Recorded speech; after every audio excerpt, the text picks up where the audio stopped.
South Carolina until basically January, because that's when the new the victors. Oh shit! I didn't mean to do that. That's when the victors get sworn in. So you got the midterms in November, and then whoever wins, they officially become the politician they won when they're inaugurated in late January. So Lindsey Graham's sister will be sworn in already. So she is now officially a state senator for, what is that, about six, how many months is that? The midterms are in early November, so we got basically still most of July, August, September, October, November, December.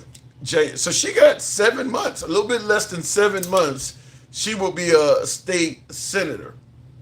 Darlene Graham, Lindsey Graham's sister. Here's what I want to ask you folks, because I got to point out the hypocrisy. When Kamala Harris was running for president, you know, the woman always hold up and suggest that she's not a good candidate. And I don't think she was a good candidate in a short period of time she had to run, 107 days. But when Kamala Harris was running for president, there was no shortage of folks, particularly on the right, suggesting that, you know, she didn't have the proper experience. She was not experienced, and she was certainly not the one for the job. This is what was coming from the right, that Kamala Harris was not experienced. And in addition to suggesting that she was not experienced, the other complaint was the Democrats basically just appointed her to the Democrat nomination. So in other words, the Democrat voters didn't even get a chance to vote. Kamala Harris wrongfully got the appointment by putting in no work at all. Now, I'm going to start out by saying there is some validity to that. There is some validity to that. Kamala Harris did just get appointed to the position once Biden stepped down.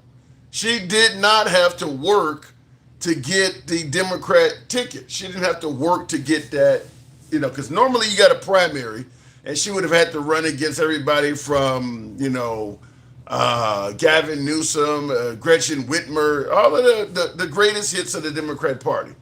She would have had to run against them and win to then be the Democrat nominee and run against whoever was on the other side, which was President Trump.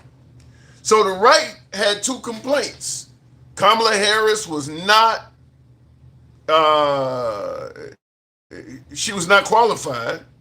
And then the other complaint was she was not actually elected by the voters. I want to point out the hypocrisy, and I'm pointing this out to my beloved MAGA. Now that Lindsey Graham has passed away, they've appointed Darlene Graham to the position in the interim. As I just stated, Darlene Graham will be a state senator for almost 7 months.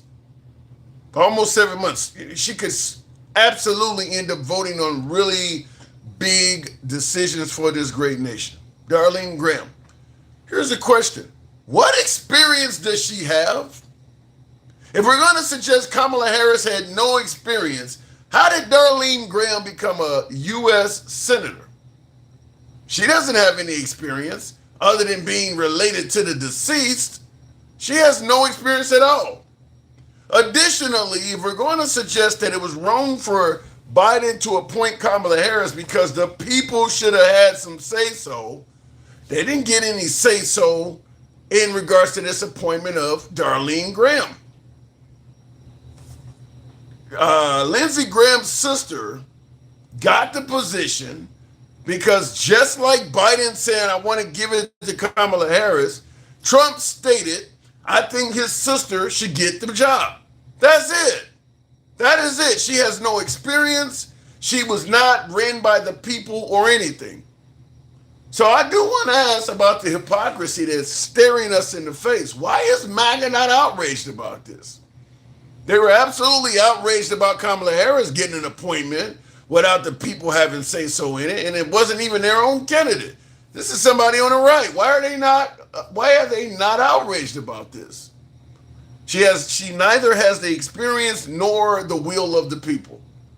So I'm going to be asking that question as callers come up because I don't get that one.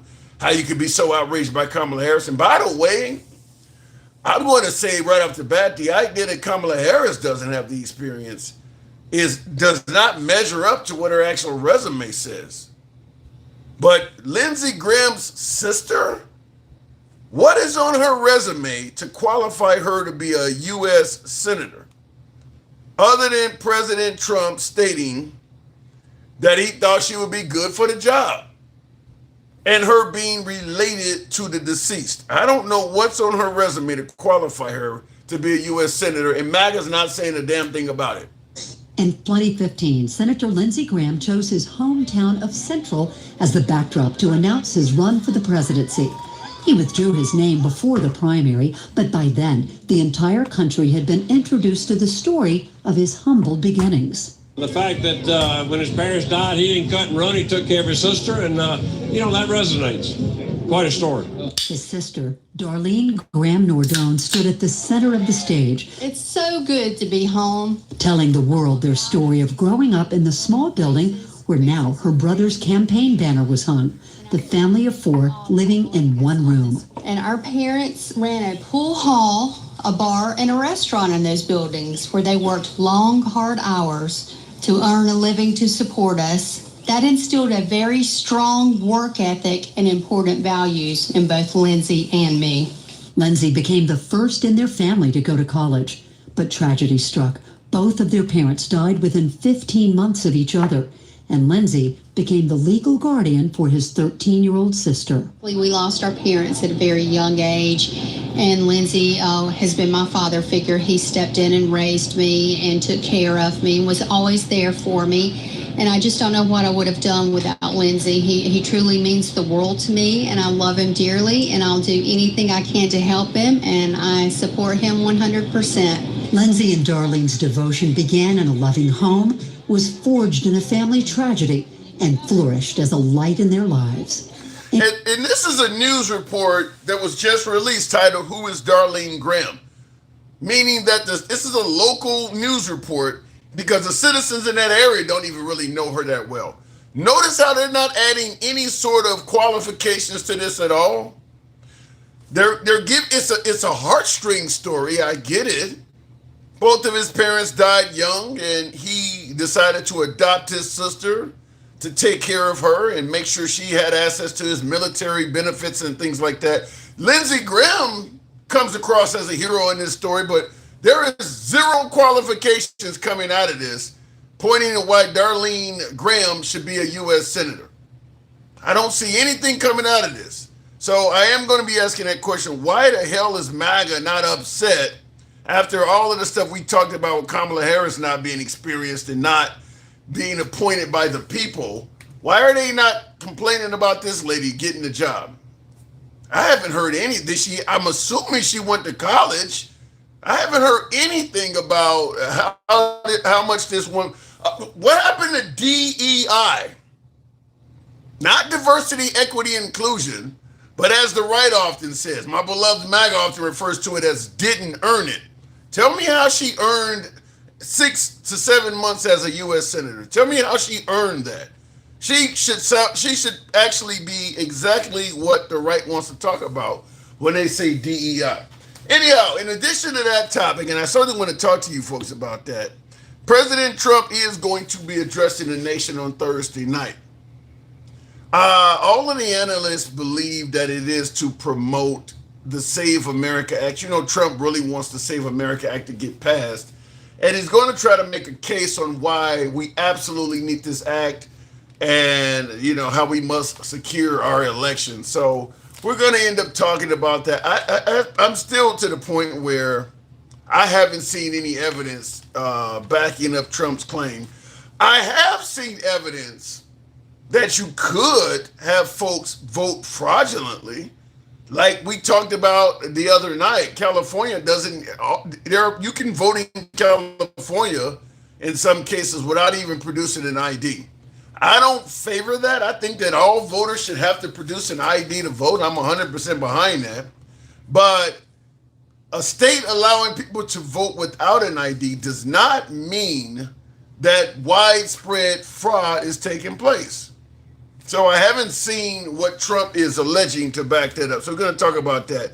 Also, a couple more topics before we start taking callers and reading in the comment section. And tap the screen, get us on up to 10,000. We'll take the first caller. And briefly, handsome conservative says the man of the hour, the man who never gives up, damn right, the legend, the icon, all rise for the handsome liberal. I said all rise. That means you in the back. I like that. I like that.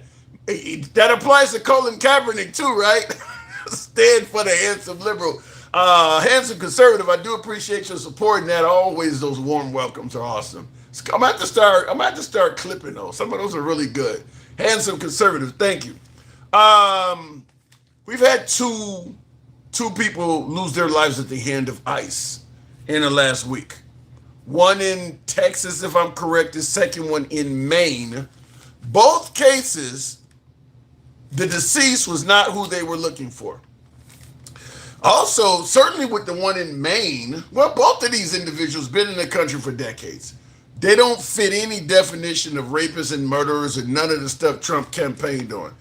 The guy in Maine, I believe, was here completely legal, had a social security card, job, etc., etc.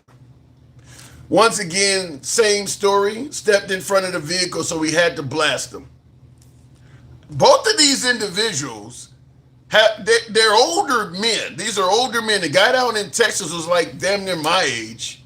No criminal history whatsoever. And suddenly he tries to take the life of a cop. Some of this is, I think you got to really just not like these people to believe some of this stuff at face value. Look, even thugs and bad guys, usually by the time they get to be late 40s, 50s, they're not doing that shit no more. They usually kind of age out of it, so to speak. And that's people with actual criminal history. You don't wait till you get to be 50 to start fucking with cops. So the idea that these folks, in my, Gen Xer, decided to all of a sudden try to run over a car, I just don't buy it. I really do not buy that. But once again, they're claiming in both of these cases, the person tried to take the life of an officer and the officer had to end up killing them. Here's what I want to tackle with this. With all the money they received through the big, beautiful bill, and ICE has a hell of a budget, by the way. It's a pretty big budget. I'm asking a simple question. Why don't they all have body cams? Is that some kind of oversight? Is that done by design? Why do they not have body cams? Body cams are not that costly. That is not a very costly item. I'll tell you something, for the price that Trump paid to dye that pool blue, could have supplied all of ICE with body cams. And some. I mean, it does not cost. You can go on Temu and get something to record, and it barely costs you $50. It makes no sense that ICE is out here patrolling the streets, actively arresting folks, and they don't all have body cams on them. That to me, considering the amount of money they were granted through the big, beautiful bill, it almost sounds deliberate in my opinion, but I want to hear from you folks. Did you see the tire tracks in the pool? No, I haven't alter ego, but I heard it's got to be drained again. In the era where they're allegedly seeking to reduce waste, fraud, and abuse, that pool, that reflective pool, has had to qualify as some of the most wasteful, abusive uses of our tax money I can think of. This is very similar to the Iran war. I'll give you the last topic. We'll start taking calls. Tap the screen, get us up to 10,000.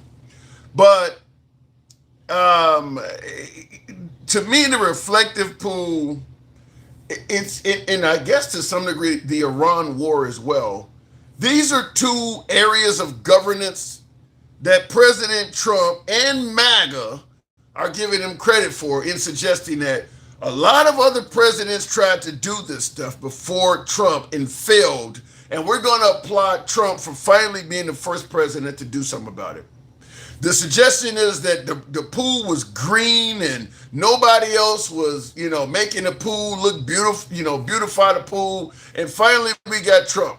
Same thing with the Iran war. You're hearing folks say all of the presidents were complaining that they don't have the right to have a nuke and we need to do something about them. Trump came along and finally, just like with the reflective pool, he's doing something about it. Here's the problem, folks. He's failing at it. Okay, you're the first to do this when all the other presidents just talked about it. But the way you're coming about kind of makes you wonder why kind of makes you understand why the other presidents didn't take a deep dive into it. They didn't want to be like you. They didn't want to go and fuck around with this reflective pool and waste a ton of money. Because make no mistake about it, if Biden or Obama had wasted the kind of money Trump is on this reflective pool, Trump would have been the first person holding rallies criticizing him. All over the nation, Trump would have been talking about this. Fox News, all of them.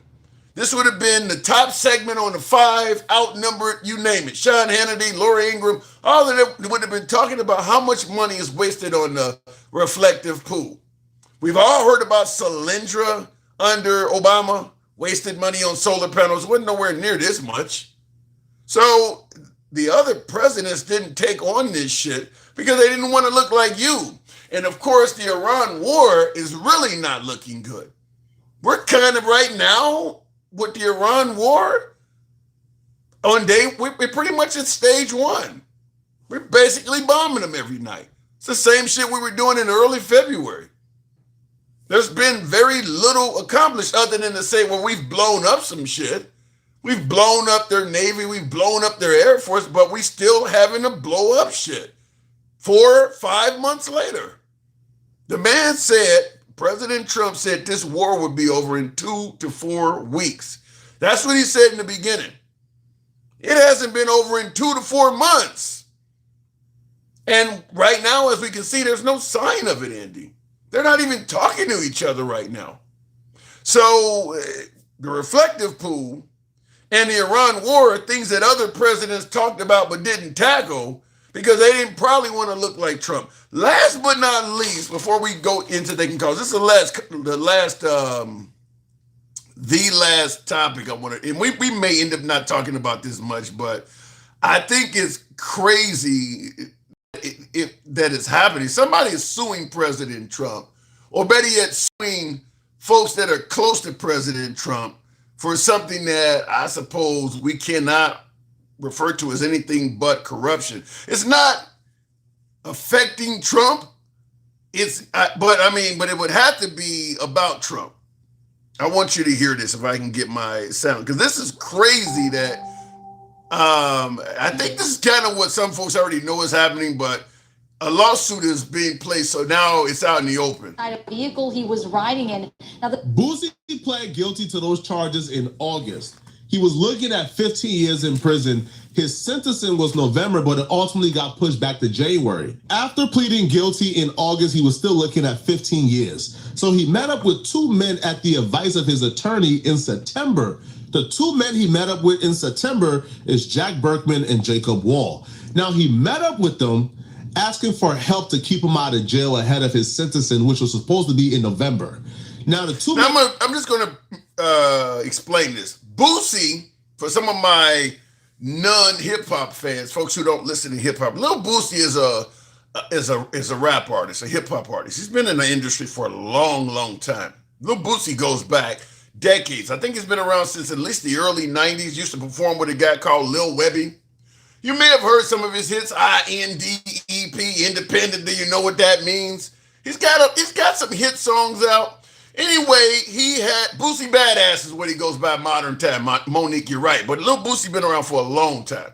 And he's been getting in trouble with the law for a long time. I believe he served for a short period of time. He was on death row, I believe. But Lil Boosie's his criminal history is long. He's been in trouble with the law numerous times. He's served time in prison for certain. Anyway, he's now up on a gun charge. Prohibited possessor, whatever you want to call it. And he is alleging in a lawsuit, he paid $600,000 to have President Trump pardon him. Two lobbyists featured on my screen here that have close relationships with President Trump took $600,000 from him. Here's the thing about this, though. They actually wrote this shit in the contract. So it ain't just his word against their word. They actually gave him a signed contract suggesting that for this money, we're going to, secure you a pardon. And then there was well, if you don't get the pardon, we give you half of it back and all of that. So the only point I want to make here is, do you think the president of the United States is selling pardons to criminals? Because this guy has a contract. I can play some more of this a little bit later on and let you hear what's in the contract. But there's an actual contract that these guys gave him. And they have direct access to President Trump. These folks have been responsible for other well-known pardons. Lil Wayne, Kodak Black. Some of these other folks have actually been pardoned. So this is, at the very least, it sounds legit. But I want to ask you folks, do you think President Trump, Mr. Drain the Swamp, is selling pardons to criminals? The guy who came to the White House with his own money, didn't take a salary, so he knew he could not be bought. Would that guy be selling pardons? Looking in the comments, you guys know how we run the program. We don't block, ban, or censor. We always been MAGA friendly, always have, always will remain that way. Our comments go left of Mom Donnie till I'm having a dinner with Q. You can be critical of anybody on the program, including yours truly. Selling pardons, my God. You remember, some of you folks may remember the former Illinois Governor Rod Blagojevich spent time in prison because once Obama left the Illinois Senate seat to become president, the governor of Illinois was trying to sell his Senate seat. And he got caught doing that. And Rod Blagojevich was sentenced to a hefty prison sentence. A lot of governors in Illinois have went down, my home state. A lot of governors in Illinois have went down for corruption. I have several of them in my lifetime. Oddly enough, Rod Blagojevich, who was sentenced to federal prison and did time for trying to sell Obama's Senate seat, was later pardoned by President Trump. You can't make this shit up. So looking in the comments real quick, it's unbelievable. Unbelievable. I tell you that. You remember the Dark Knight or Batman, the one with Heath Ledger in it? Just a bad guy that likes being a bad guy. Why would you be deliberately pardoning criminals? In the comments, Trump is the one who made Iran rich because of this war. Well, it's not over with yet, though. The January 6th pardons was atrocious, irresponsible, and harmful to the American people. True, because some of them went on to commit additional crimes. So the January 6th pardons were harmful. You hear the right always talking about giving criminals a slap on the wrist. Anytime you hear a criminal, like the guy who took out the immigrant or the black guy that killed the young I want to say Ukrainian immigrant on the subway. They talk about that because the guy had a rap sheet. They don't talk about the fact that some of those January 6 folks went on to reoffend as well. They bring it up on all the other cases, but for some reason with the January 6 folks, they don't bring up the fact that you let these folks out, which means they now have a criminal history, and they went on to reoffend as well. They don't bring that up, but some of them did too. In the comments, is he failing at it or is he winning? He's a winner. That's who he is and that's what he winning at what, handsome conservative? Do you think we're winning the Iran war based on what Trump is saying? I'll tell you this. Are we at 10,000? I'll take the first caller at 10,000. If you're watching us on YouTube, smash that like button. Helps out the algorithm. I always ask you folks to do it as well. In regards to the claim that Trump is winning in the Iran war, because some folks are saying that. I think if you go by conventional means, that is accurate. That, the conventional war is whoever destroys the most shit on the other side, they're winning. But the problem with President Trump in the Iran war is that wasn't our stated goal. Our goal was not to go into Iran and blow up their navy and destroy their conventional weapons. Trump made 3 stated goals before going in Iraq. One being, obviously, they can never have a nuclear weapon.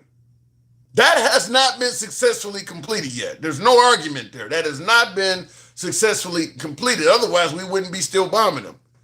Second goal being regime change in America must have something to say in who they replace the regime with. That hasn't happened. That hasn't, and it's not likely to happen. So that's 2 of the 3 goals he promised that have not been met. The third goal was they were allegedly killing protesters in their country. Trump posting, if the killing continues, the bombing is going to start. They need to stop killing protesters or we're coming in. The protesters are going to see us as liberators. That was the third stated goal of President Trump. It was never about just blowing up random boats and Navy ships and shit. So the reason Trump is winning the Iran war, at least according to MAGA, is because they have changed what the objective is. That is not what they were originally talking about. Nobody ever thought Iran had a navy of any significance to begin with. It never was about bombing the Navy. They don't have much of a Navy.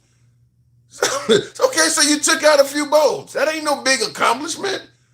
The accomplishments were stated by President Trump before going in there.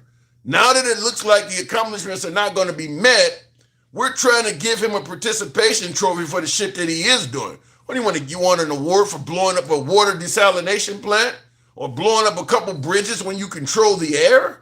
That's what you're trying to suggest as the victory? That's not what he promised. So, handsome conservative, I'm going to answer by saying, yeah, he's failing. He's failing at the goals that he set. We're not being viewed in there as liberators. They're holding up signs saying they want to off President Trump. So, going straight to the box, we'll start the program off with Jeremy. Good evening, Jeremy. Welcome to the show. Do you see, I guess I'll start with you, Jeremy. Do you see President Trump as winning the war in Iran? Nah. I mean, like, it's not really much of a war to begin with. It's more like just like taking pot shots at Iran, because we're never gonna put ground troops in there. So what is the goal then? Probably just to help Israel. Ooh, that's really bad.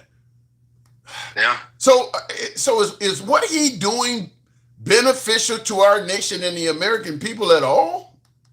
No, and honestly, here's the thing. I supported getting rid of the Iranian government too.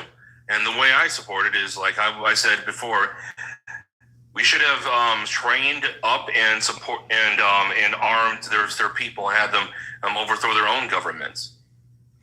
Not only do they know the territory better, but also it would have been a better victory, because then it would have truly been a revolution in which the people are tired of the Ayatollahs and their horrible oppressive regime, and then they could take over and install better governments. Now, one that could be friendly to us, but it's just bombing these random places that really hurt civilians more than they hurt any armed population. It doesn't make any sense. Yeah, they're bragging now about, this has been our 3rd or 4th night of bombing. I've seen on a lot of right-wing social media platforms. They're bragging about making things go boom in Iran. And I'm kind of looking at it the same way you are, Jeremy. I'm like, you do realize them are just civilians. Every time you see something blow up, that's mostly civilians dying. You're celebrating America killing innocent people. They're not blowing up a bunch of tanks or a bunch of, aircraft. Most of that shit they're blowing up is regular people just living their lives. Yeah, exactly. Yeah. Now, Tamar and Jay Best says in the comments, they tried that and the Kurds just took the weapons. Huh. Well, that's an interesting thing to say. Maybe I'm saying if they were to go in at all. I'm not saying that's necessarily the best option. But if they did, the CIA could probably take longer to vet, because it's not like Iran's going anywhere. Well, here's the problem, though. Here's the problem, though. I mean, like you started out by saying that what we did was kind of like Israel's bidding. Israel, even if you had people in Iran willing to stand up and fight the Ayatollah, Israel is not going to support that, because even the people who may fight off the Ayatollah still doesn't like Israel.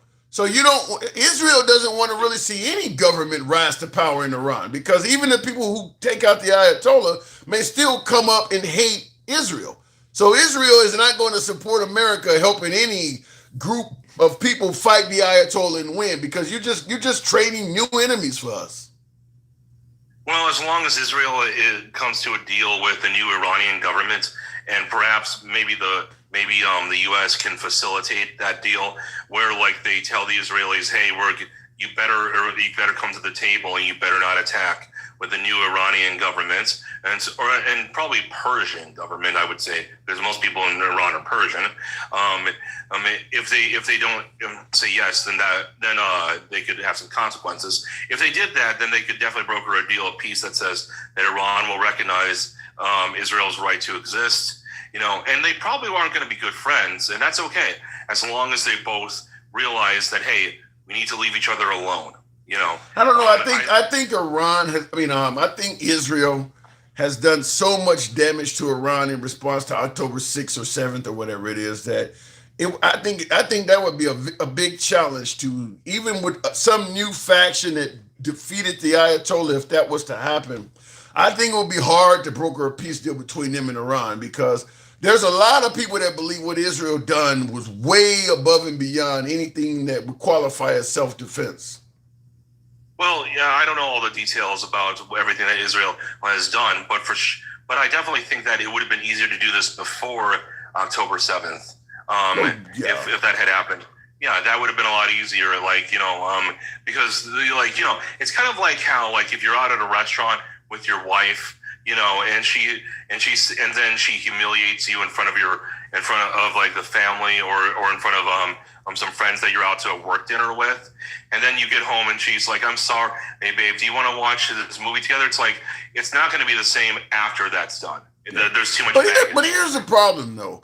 At the very least, Iran sponsored the actions of Hamas, the ones that perpetrated October 6th. Iran didn't go into Israel. What Iran did was akin to us giving weapons to the Ukrainians, or giving weapons to, the folks in South Vietnam or any of these countries that have an enemy. Iran didn't do anything to Israel on October 6th. So Iran should not have been bombed to begin with, in my opinion. Well, here's the thing. It's kind of, the thing that we got to remember is that, because they gave weapons to the people who did the attack, they're kind of like doing it by proxy. Yeah, but that's something we do all the time, Jeremy. Hold on. Here's the thing. I wouldn't blame if we tried to overthrow the Iranian governments using the people of Iran and training them up and giving them weapons and stuff. I wouldn't blame the Ayatollahs for hating us. I'm just okay for the Ayatollahs to hate us because I don't respect the Ayatollahs. And the thing is, when it comes to Vietnam's a different situation, because South Vietnam was invaded by North Vietnam. It was a defensive war for most of the history. They wanted to unify the country under communism. Now, you can say maybe they were justified, maybe they were not, but you can't just say that the communists were not the aggressors. Well, the thing about it is, we're picking and choosing when it's okay to back another side, because there's an argument that could be made that Israel was not invaded on October 6th, but rather the folks on October 6th was responding to all of the settlements and encroachment on their land from Israel. October 6th is not the first time a skirmish between Hamas and Israel began. Israel has done shit before October 6th as well. I know. I'm not saying that there isn't a long checkered history of both sides committing atrocities and both sides doing things that nobody would say is okay. What I'm saying is, if at this point, let's say you and me, Tim, we are like co-dictators of the United States. We can do whatever we want. We can make anything we want happen in the U.S. If we were to say, want this war to come to an end, and to have Israel and Iran not hurt each other anymore, there's going to be a certain level of acceptance on both sides, Iran and Israel, of past wrongs and an agreement to not continue. Because here's the thing. Once you slap someone across the face, you can't unslap them. True. At some point, if there's going to be peace, there has to be an acknowledgement that what has been done has been done. It doesn't make it okay. Maybe there needs to be some reparations or something. Yeah, like that's exactly what Trump was trying to do with the $300 billion to Iran. I mean, like, you blew up a whole school full of girls. You can't just say let's be friends now. And not only did you do it, but then you blamed. I wouldn't even say be friends. I'm saying more or less leave each other alone. That might even Well, be okay, let's go with that. Let's go with that. I'm still saying that they're not going to agree to just leave you alone. Like you said, you can't unslap the hit in the face, but you can do something to try to come to terms for it. And blowing up a school full of young girls, 160 some of them, and then lying and trying to say they did it they're going to want some money for that. I mean, not to mention all of the other shit we've blown up, bridges and infrastructure and stuff like that. They're not just going to say, okay, cool, let's just be calm from this point on. Same thing with Israel. Israel has pretty much bombed Gaza to the Stone Age. The only way that shit calms down is you got to pay a ton of money to help rebuild this country that is in pretty much medieval times at this point.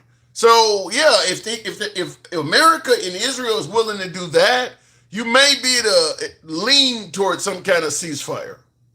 Yeah, and here's the thing, Tim. I know this is going to sound a little crazy, but personally, I'm a little bit of what I like to call a stupid optimist. Yeah, I could use a better sounding word, but stupid optimist sounds a little funnier, so I use that instead.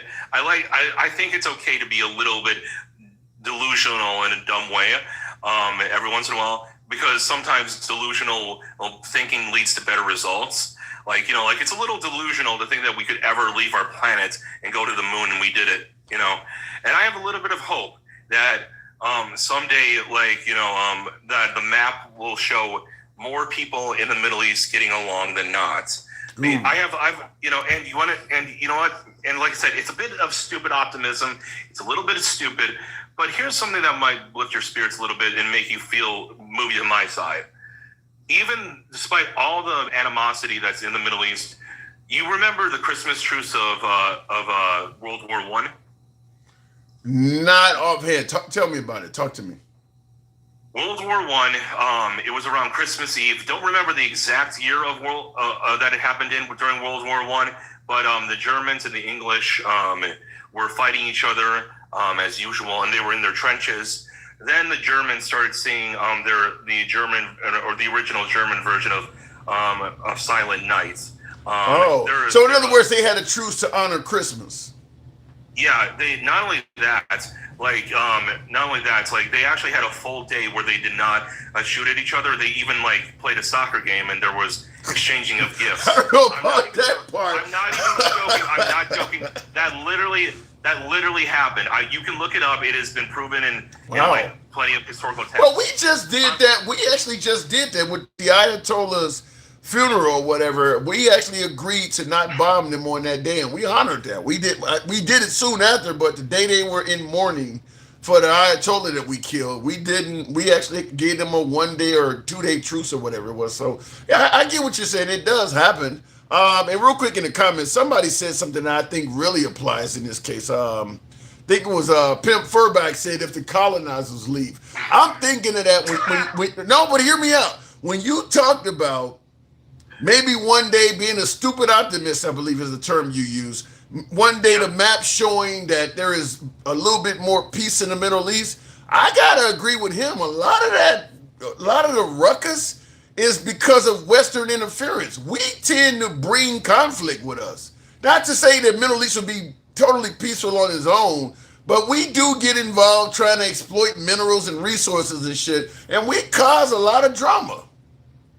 Yeah, we do that a lot. We have a reputation for making things a little unstable in other countries. But here's the thing: we learn from our mistakes, and I think that if we're looking at individual cases, I don't think we should excuse when the West does bad things.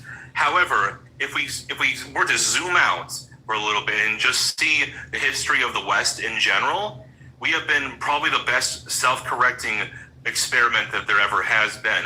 And people don't want to hear that because they want to only focus on the bad, and I think the bad needs to be seen. Self-correct. Tell me how we're self-correcting. President Trump just got rid of USAID. You realize how many people that's going to kill? The richest nation on earth. Like, we're not helping out poor people no more. I don't see any correction in that. We're sending immigrants back to Haiti. I don't see, the richest nation on earth is starting to deport people, saying even though we're the richest nation on earth, we don't have room for you. We can't take care of you. We're going to send you to Africa. They somehow has room for you. Haiti can take you, but the United States can't. I don't see the correction in any of that. That sounds selfish as hell. I'll get back to you on Haiti because I heard some stuff about it being safe now. It ain't safe. No, Haiti ain't safe. In fact, I spent all last night watching videos of people who have been deported back to Haiti that have been living in this country for 20 and 30 years, talking about how they got pictures showing their living conditions and shit, taking a shit in a hole, and they're living in shanty towns. It is not for us to say we can't keep you. You got to go back to that. Just looks like selfishness to me. Well, I'll get back to you on that, but here's the thing. The United States wasn't the first country to abolish slavery. We took a while, but want to know what we did do? What? We made other countries that were taking too long, that were not planning on ever abolishing slavery, do it, including a lot of Middle Eastern countries. A lot of people don't want to acknowledge that, but we went around. You know why they don't acknowledge? You know why they don't acknowledge it? Because right after slavery, we went right into Jim Crow. It ain't like any black man walking around the day after the emancipation was genuinely free. They just called it a different name. You still had all sorts of limitations on what you could do, where you could go, where you could live. You still couldn't vote. You were not free. So we talk about, American and slave trade, but you really got to add Jim Crow into that. Because that was not freedom, and that went on to the 1960s.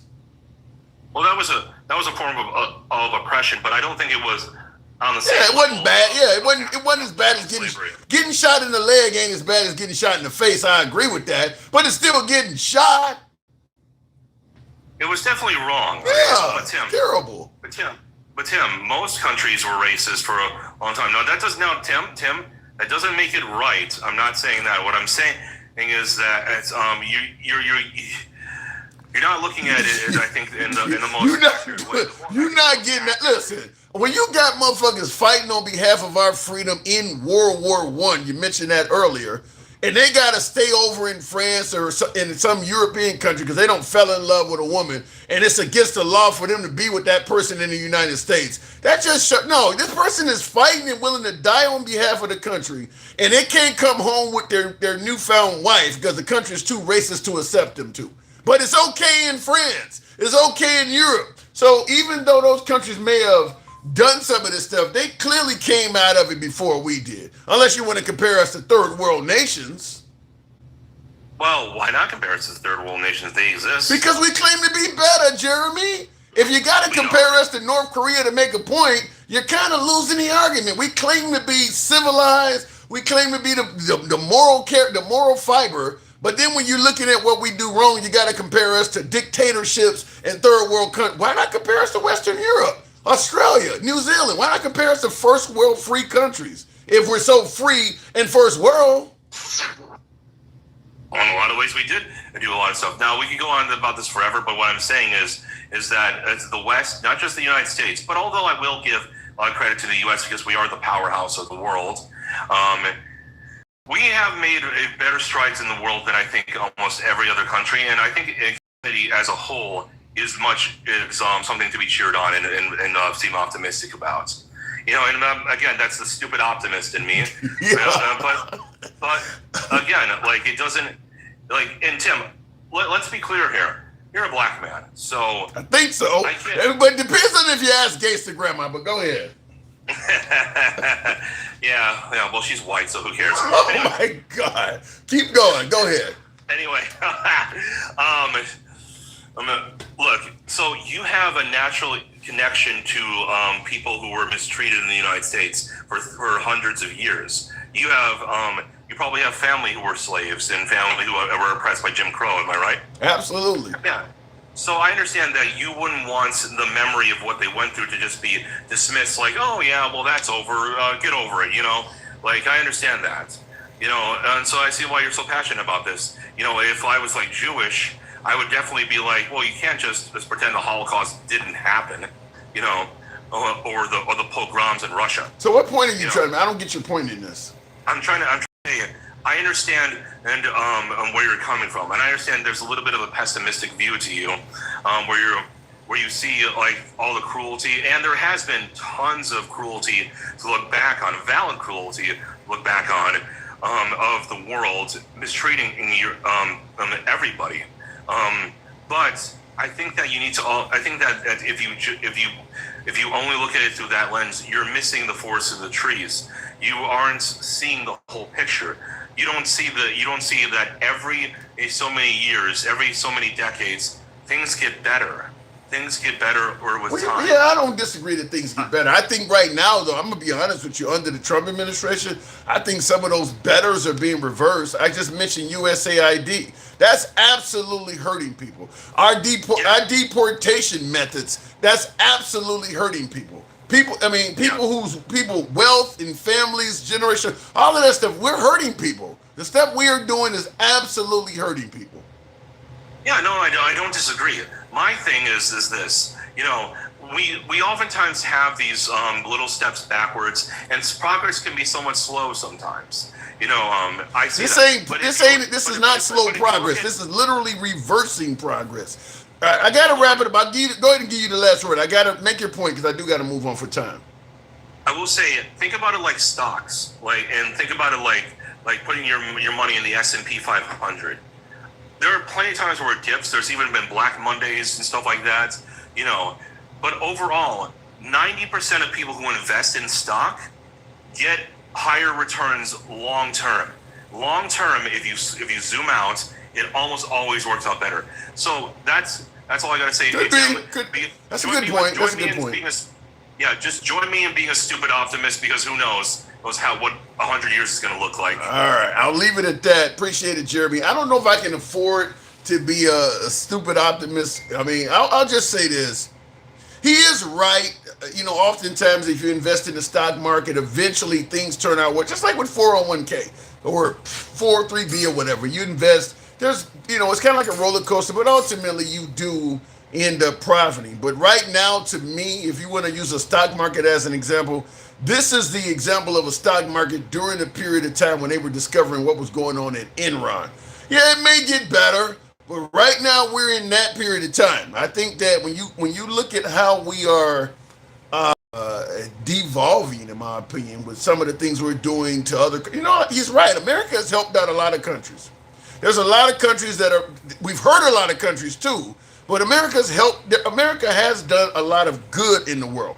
The point I'm making is we're not doing that right now. That's why I use the Enron example. We're at the period of time where, if you want to use a stock market example, we're in a downswing. We're not helping anyone out right now. I mean, it took for even the Ukraine that was attacked to figure it out themselves before we even decided, well, maybe we'll help you out a little. I mean, we stopped, once President Trump got in office, we stopped helping everyone.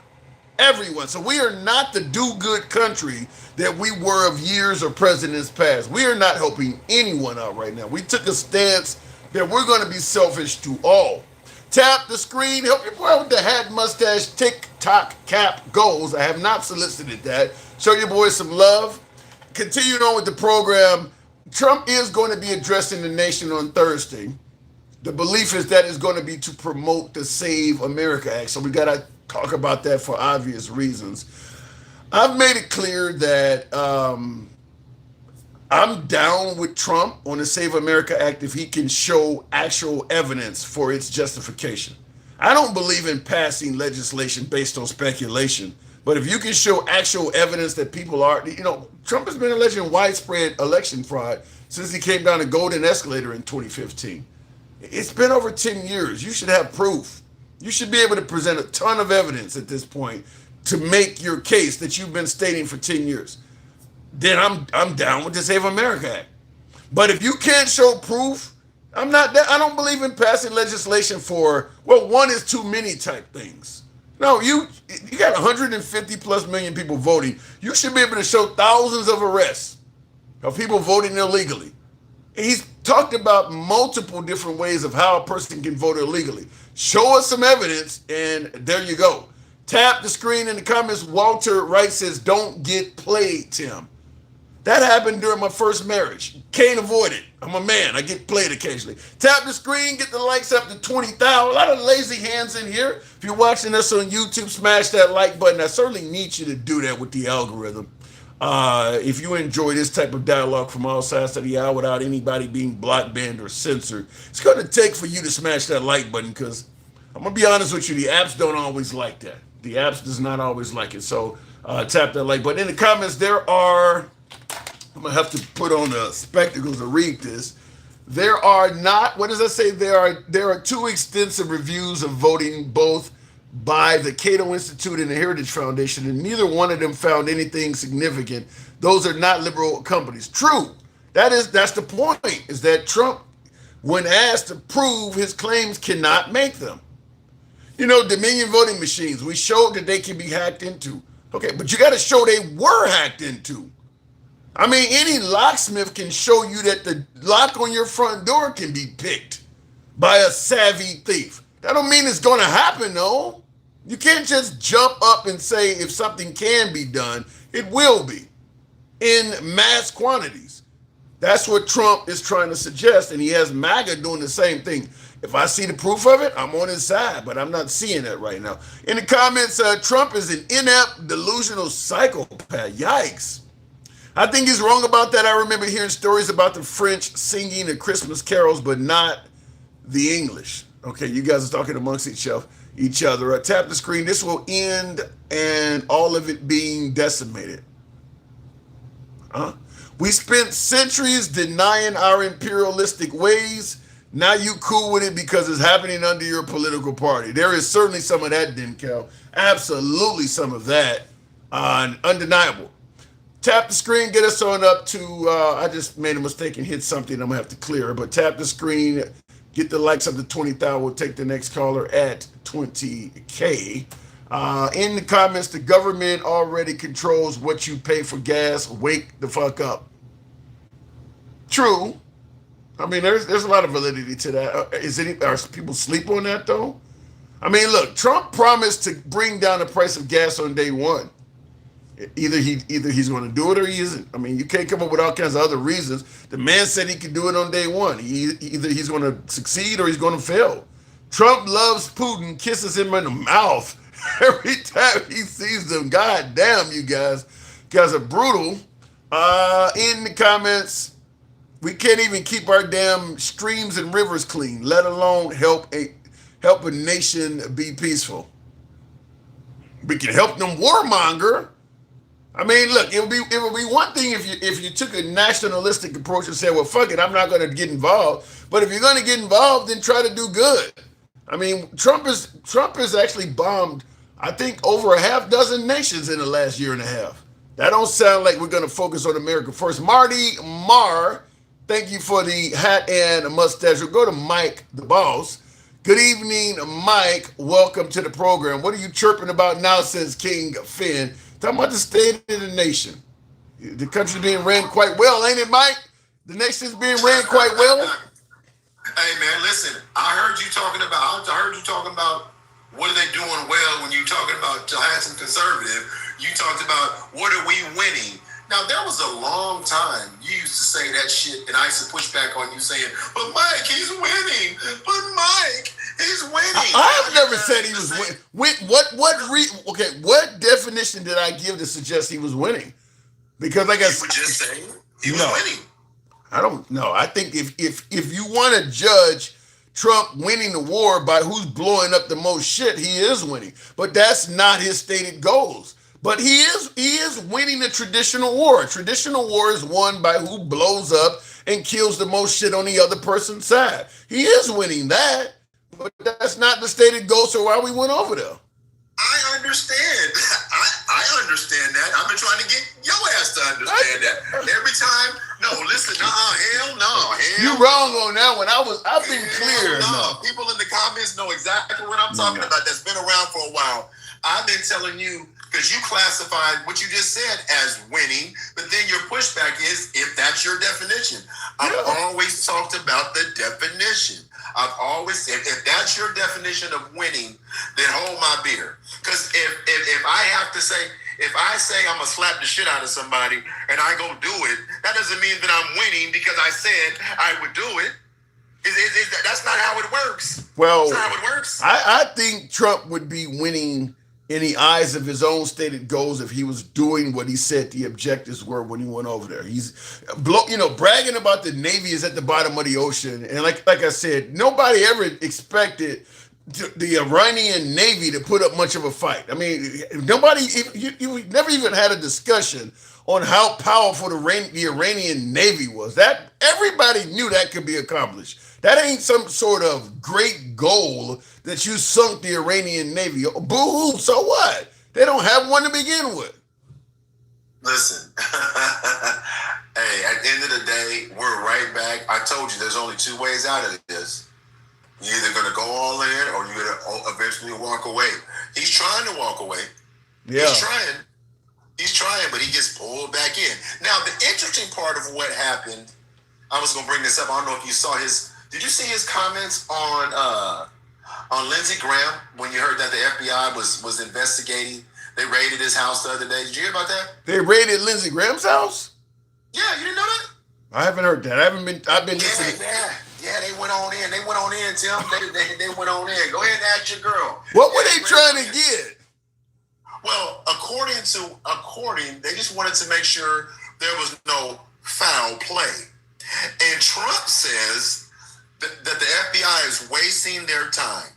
He hasn't seen any evil when it comes to Lindsey Graham. Now, I'm just saying. What did they do? Go in there and rob him or something? Why the hell would they do that?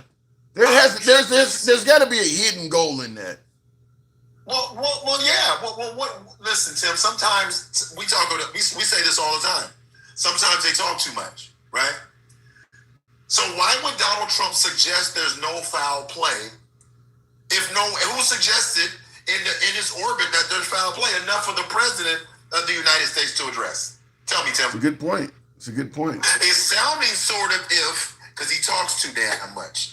It's starting to sound like, don't look over there. I wish you stopped talking about the E-files. I wish you guys would stop talking about Iran.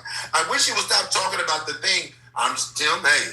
So let me ask you, in your heart of hearts, I guess I would say on a scale of 1 to 10, 10 being blame Putin, do you think that something happened with Lindsey Graham other than natural causes? Yes. Ooh. Without a doubt. Ooh. I don't believe it for a second. Ooh. I don't believe it for a second. And the more in the days that go on, the more days go on, and when I saw that Donald Trump said that earlier, I'm like, why would he say that? There's no reason for him to say that as the president. Well, I gotta agree with you. I gotta agree with you 100%. He does talk too much. He absolutely does talk too much. But you remember when I was saying that before, and you was like, Mike, he's out there talking to the people more, but he be out there talking bullshit. He's also spilling the bit. I mean, listen, you want a president that's transparent. He is doing that. He may be not always being honest, or he may be revealing things he shouldn't reveal, but he is. You want somebody that talks to the people. He does that. They sent 20 agents to Lindsey Graham's house. I did not.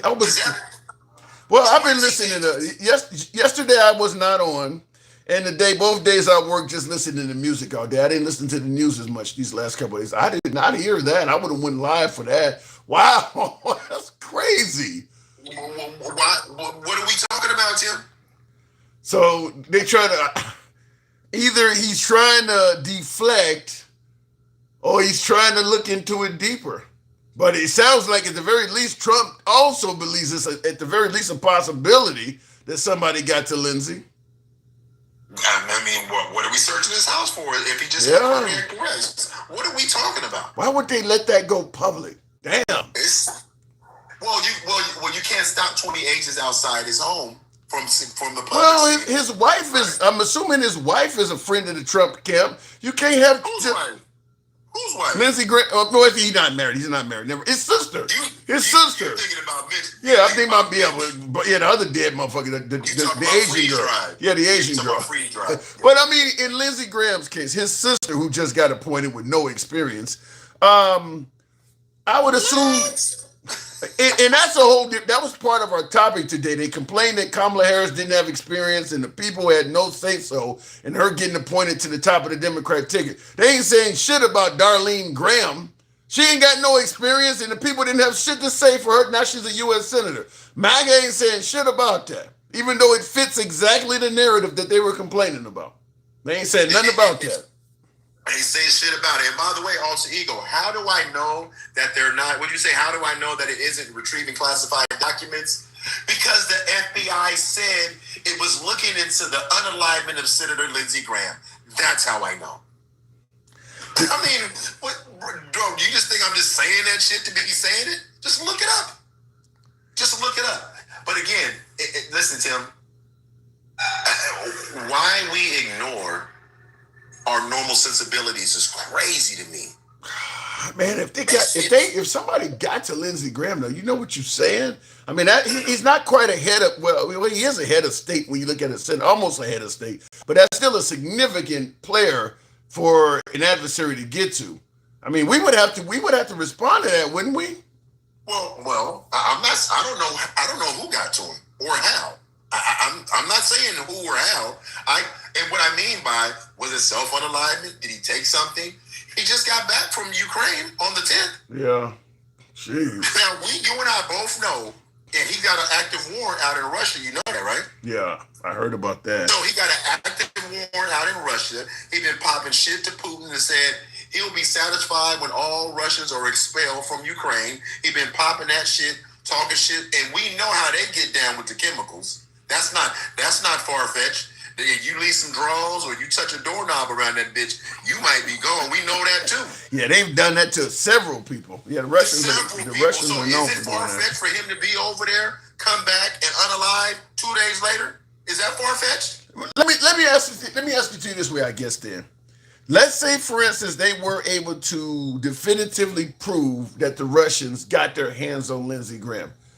How would Trump respond, in your opinion? No, he wouldn't do a fucking thing. I thought he was an alpha male. You know what he would do? Now watch this. You Trump supporters, I'm literally going to tell you what he would do. I asked Putin. Putin said he didn't have anything to do with it, so I kind of got to believe what he said. Because the last time our intelligence told him some shit, what did he say? The last 2 times our intelligence told him Russia was involved and Russia did this, he literally stood at that podium and said he's going to believe him over our intelligence agency. Yeah. You don't think because he don't want to, you know why he don't want that with a Putin? Because Putin knows shit. That's why. But what did it matter? What is Putin going to release on Trump that's really going to matter? I've mentioned this on the Epstein files and all this other shit. It don't matter what comes out on Trump. The people that like Trump are going to like Trump. He will lose. Well, first of all, he's lost a lot of support. He will lose the significance if his name. Now, watch this. Just ask. You got Trump supporters in your chat right now. Ask them if they had concrete evidence in the other 3 million files that aren't released that Trump was complicit and he was listed out in there. Would they still support him? You're going to have some that say they're done. Well, yeah, but wait a minute. But there's a way you got to look at this. Yes, if you ask MAGA, if there's evidence to show Trump taking the innocence of a child, would you still support him? Well, of course they're going to say no. But the problem is they're not going to believe the evidence, Mike. If I show them an FBI report that says, we've came to a conclusion based on the evidence, this guy absolutely did this, they're not going to believe the FBI agent. If you show them video, they'll probably think it's AI. Yeah, they'll tell you they would not support Trump if he's done that, but there is nobody that could tell them that he's done it, and they're going to believe him. So, okay, cool. So they won't believe that, and then they wouldn't believe if we had concrete evidence about Lindsey Graham, same people. Because all he has to do is tell them, nope, there's no... Yeah, if Trump says that concrete evidence is bullshit, then that concrete evidence is bullshit. And again, and Bama said no, he wouldn't support him anymore. Bama landscaper said Right. he wouldn't support him anymore. Bama landscapers like the rest of MAGA. They wouldn't support Trump. But when the evidence comes out, they're not going to support the person that produced the evidence. Therefore, if Trump is saying, I didn't do this, this person has been bought out by the deep state, or this is coming from some leftist activist judge or leftist activist they're not going to believe it. They're going to dismiss it. Look at the January 6th hearings committee. They had radio footage. They had video, all that shit. They just dismissed all of that. So, and these are people that they were favoring, like Liz Cheney and folks. These are people that they used to like. Same thing with Marjorie Taylor Greene. Marjorie Taylor Greene said it's clear that Trump told her personally, if you let the Epstein stuff out, you're going to hurt some of my friends. So he's genuinely protecting pedos over getting justice for the victims. They threw Marjorie Taylor Greene under the bus. So ain't nobody going to be able to tell them this shit. So okay, I will concede that and say this. If that's the case, then we can never, so the whole thing with Lindsey Graham, because it's irrelevant. It does not matter. So okay, cool. We'll set those aside and say, now let's get back to Lindsey Graham. Is it far-fetched that what I said happened to him, understanding that Trump ain't gonna do nothing about it, that it happened? Wait, say that again? Is it plausible that Lindsey Graham went over there on the 10th, he came back home, it took 48 hours, whatever they hit him with, and he unaligned? Isn't that plausible that happened? It's plausible, yeah. Considering that Trump wouldn't do nothing about it, no way? Because he won't do. Trust me when I tell you, if Putin called him himself and said, next time tell your people to shut the fuck up. Damn. Well, that's the kind of language that Trump could understand, because ain't that what Trump says? Tell him I know where his house is, or I sent him a picture of his house. So that is language that Trump. And real quick in the comments, Bama Landscaper responded by saying, if it's a credible source, I will believe it 100%. I didn't dismiss the January 6th. I don't know. Like I said, I do believe in the case of MAGA, they're not going to believe in it. From what I've seen, I haven't seen many of them suggest that anything that's come out against Trump. I mean, think about the 2020 election. Most MAGA believe that election was stolen. His whole administration during his first term, from Mike Pence, Scaramucci, Omarosa, none of them said he won that election. Are those non-credible sources? These are all people you voted for and supported. Mike Pence, the vice president of the United States, said this guy lost. Are they not credible sources? I don't know what is a credible source in your eyes, Bama Landscaper. Because the whole first administration under Trump said, I don't think, Mike, is there anybody that served with him under his first administration that said he won? No. Not one person. No. So, not one. So I don't know what a credible source is. And Tim, I guess that's my point. If it doesn't make sense, you can't trust. This is the whole point of why you don't elect somebody that has no fucking integrity and character. Before you continue, I think Clapper slanging in Vegas says, doesn't mean I don't like his policies. What are these? What are these policies they keep speaking of, man? It's easy, Tim. All they want to do is be comfortable. They don't want to own. They don't want to own this shit. This is the biggest cluster in a. This is bigger than Nixon. This is bigger than Watergate. By a mile. By a mile. Man, I mean, this is not even close. So all I'm saying is this, and I know you got to move it on. All I'm saying is this: if the idea is, because again, people are avoiding common sense to be on either side of the aisle. When I think about Lindsey Graham, I'm not on either side of the aisle. It just don't make sense to me. Yeah. Real quick, before I move it on from you, did you hear about Lil Boosie, that lawsuit? Yeah, he got played. I mean, so you do believe that the Trump administration is selling pardons? Absolutely. What do you mean? I gotta ask. That's what I do. I gotta ask. I mean, it's not even. Listen, if anybody comes up here and says that they're just lying.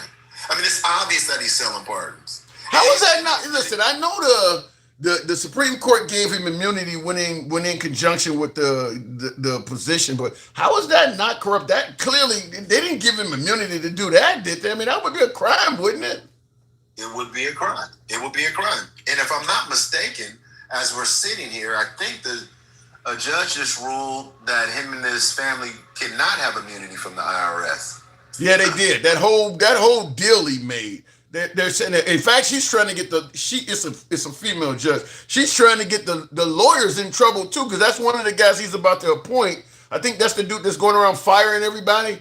But go ahead. She's trying to do what? She's trying to do what? She's trying to Turn get on my camera for this one. Yeah, She's trying to do what? the lawyers involved in negotiating that settlement that he gets $1 billion from the IRS.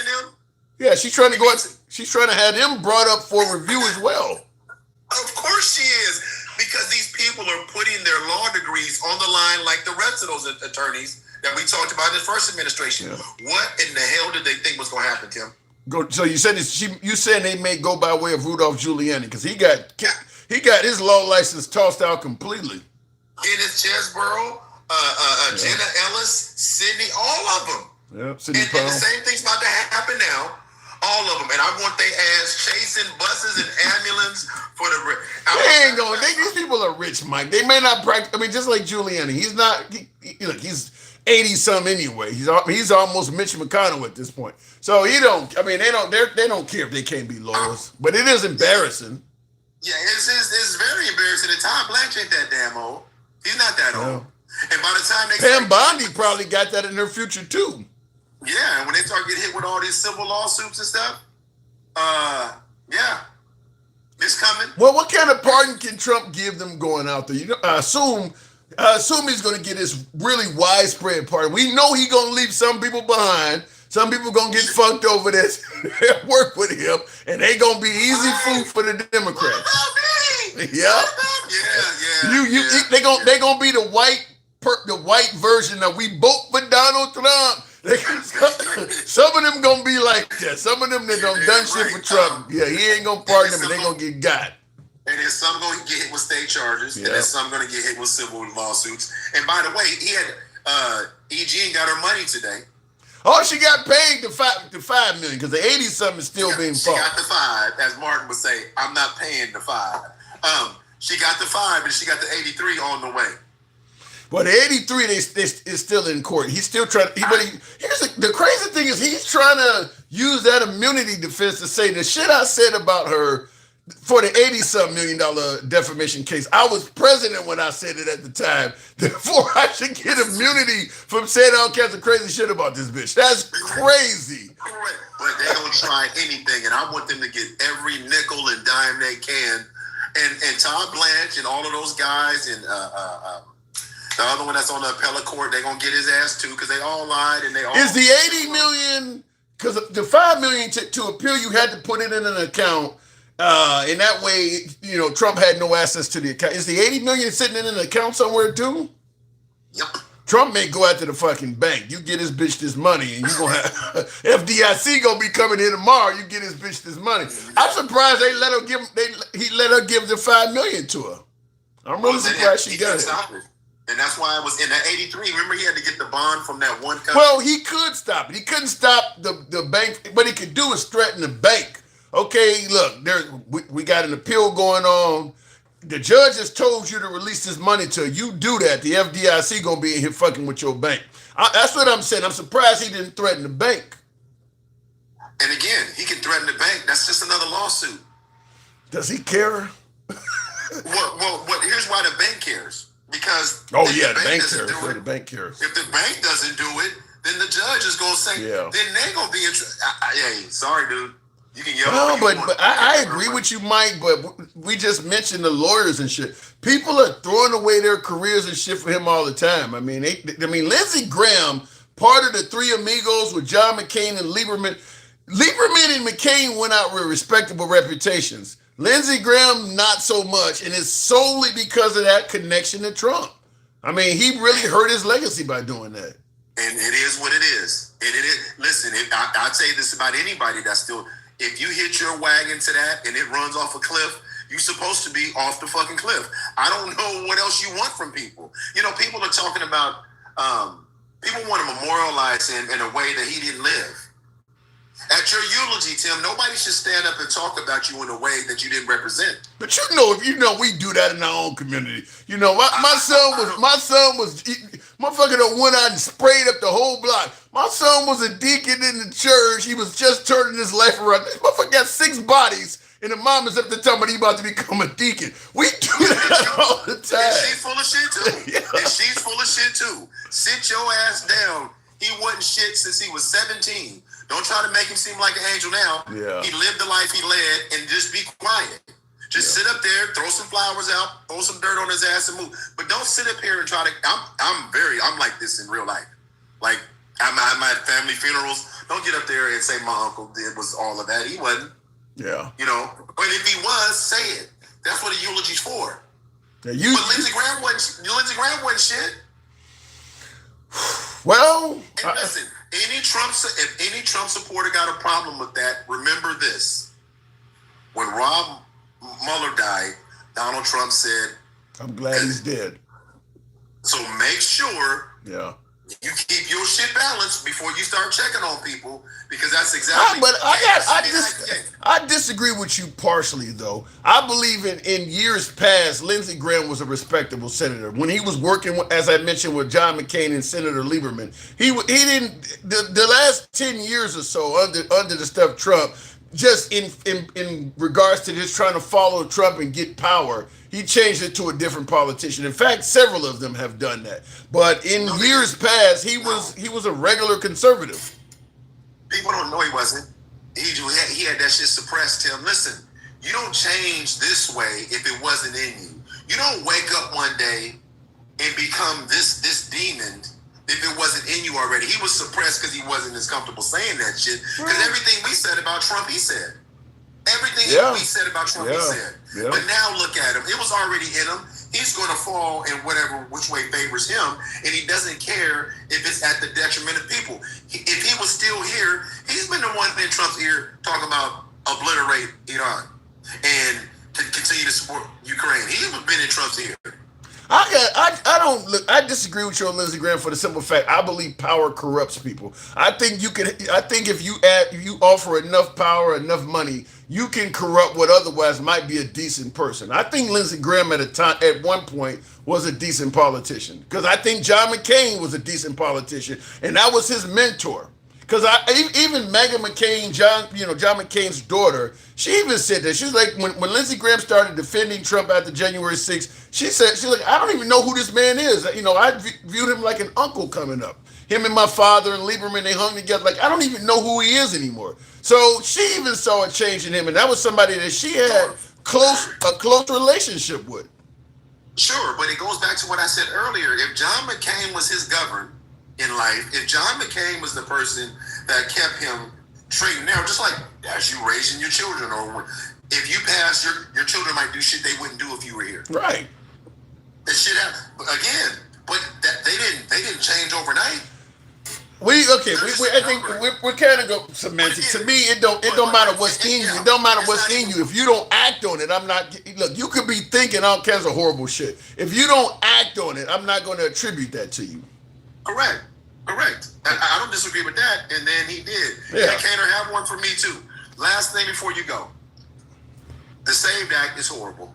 It's not just about voter ID. I don't know if you've read it. I haven't read it all, but I read enough. It's so you know that if it were just about voter ID, we wouldn't be having this conversation. Right. But I find it interesting that all the other shit is dangerous. Yeah. I wish I'd asked you this in the beginning, because I wish I had time for you to orate it, because you've done this before, and there's a lot of really good points in there. But I'm going to have to, unfortunately, for time, we got to move it on. But I want to. I see you rocking your gold. Little something. Yeah. I don't wear gold. I wear this. The Iranians gave it to me if I run the program the right way. So a little something from the Iranians. I got to go. Appreciate it. All right. Tap the screen. Get the likes on up to the 30. Wow, we low.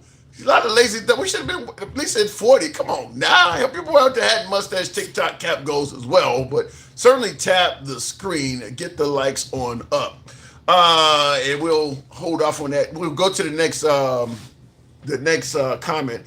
Oh, they brought you too handsome, says Jake. Yeah, you got a little something I got from the Ayatollah, just a memento. John McCain went out with respect and he did the right thing, and so I'm happy for him. Yeah, I think if Lindsey Graham, if his career had ended right before that, because remember, after January 6th, Lindsey Graham was like, I'm out. Lindsey Graham had a lot of critical things to say about Trump after the January 6th insurrection or protest or whatever the hell you want to call it. So, yeah, absolutely. The last 10 years or so of Lindsey Graham's life, or even less than 10 years, because Trump 1.0 was not that bad. Yeah, some Democrats didn't like Trump his first term. Obviously, some African Americans and minorities didn't like Trump's first term. But just judging it from an outsider looking in, I don't think Trump's first term was that bad. It's his second term where you got loyalists and you start having these extreme. I like his policies. His policies are kicking people out, destroying families, not helping foreign countries, starting wars. His second, Trump 2.0, his policies are like cruel, in my opinion. His policies are nothing short of cruel. So when folks say, well, I like his policies, I'm kind of wondering, you like sending immigrants to Africa that have never been there before? So to me, his second term is significantly different than his first term. Before we help other countries, don't you think we should fix our own? I think hands are conservative, I agree with that 100%. Trump ran on America first. If the goal was genuinely to fix the problems in America before helping other countries, you have me on your side. But we're not doing that. We're not doing that. What is Trump doing that indicates he's trying to fix America? I mean, to me, I see him beautifying his living quarters in D.C. I don't hear anything about helping people get health care obviously the price of groceries and gas is not coming down. What is he doing? The economy is not getting better, and he's almost halfway through his term. If he loses in the midterms, then he's going to be a significantly weaker president than he is now. So his best years are these first two when he's in control of everything. I don't see where he's came across that. America hasn't gotten better under Trump. I mean, compare the average state of the average U.S. citizen financially to what they're dealing with right now. Even let's compare them to the end of Biden's term. Since we want to suggest that Biden, Sleepy Joe, was one of the worst presidents we've had. In many ways, he's not even beating Biden. Certainly economically, the price of fuel and things, he's barely beating Biden.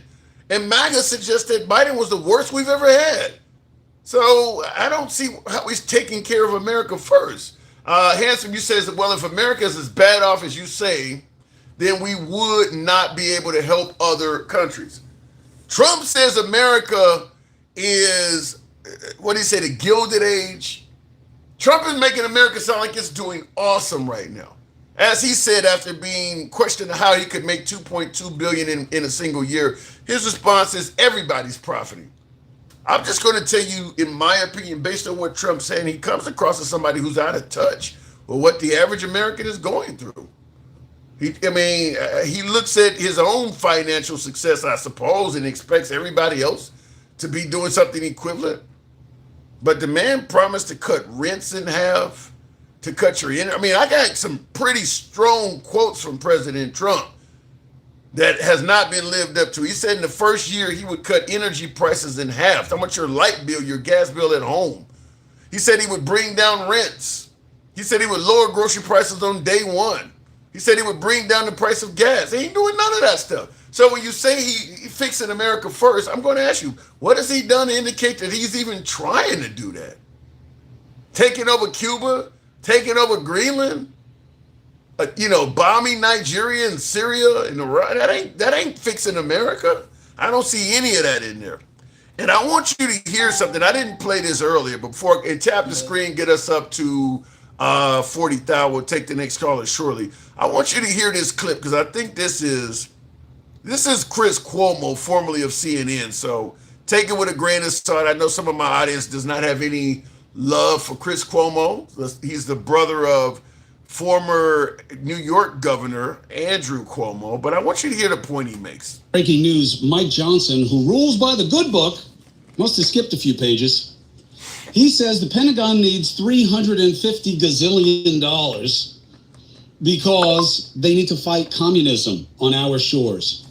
You bullshit propagandist. Mike Johnson, you bullshit faux Christian. Man, you are not ruling by the good book. You just lied your ass off. This Pentagon gets more money than ever.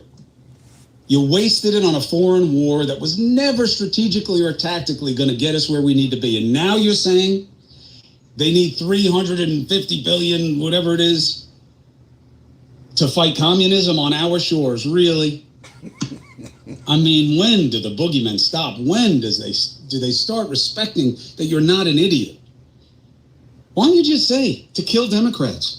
We want to use the military to kill Democrats. Just say it. Now, I don't want to go down the road of saying he wants to use the military to kill Democrats, but make no mistake about it, that is who the Republicans view the communist being.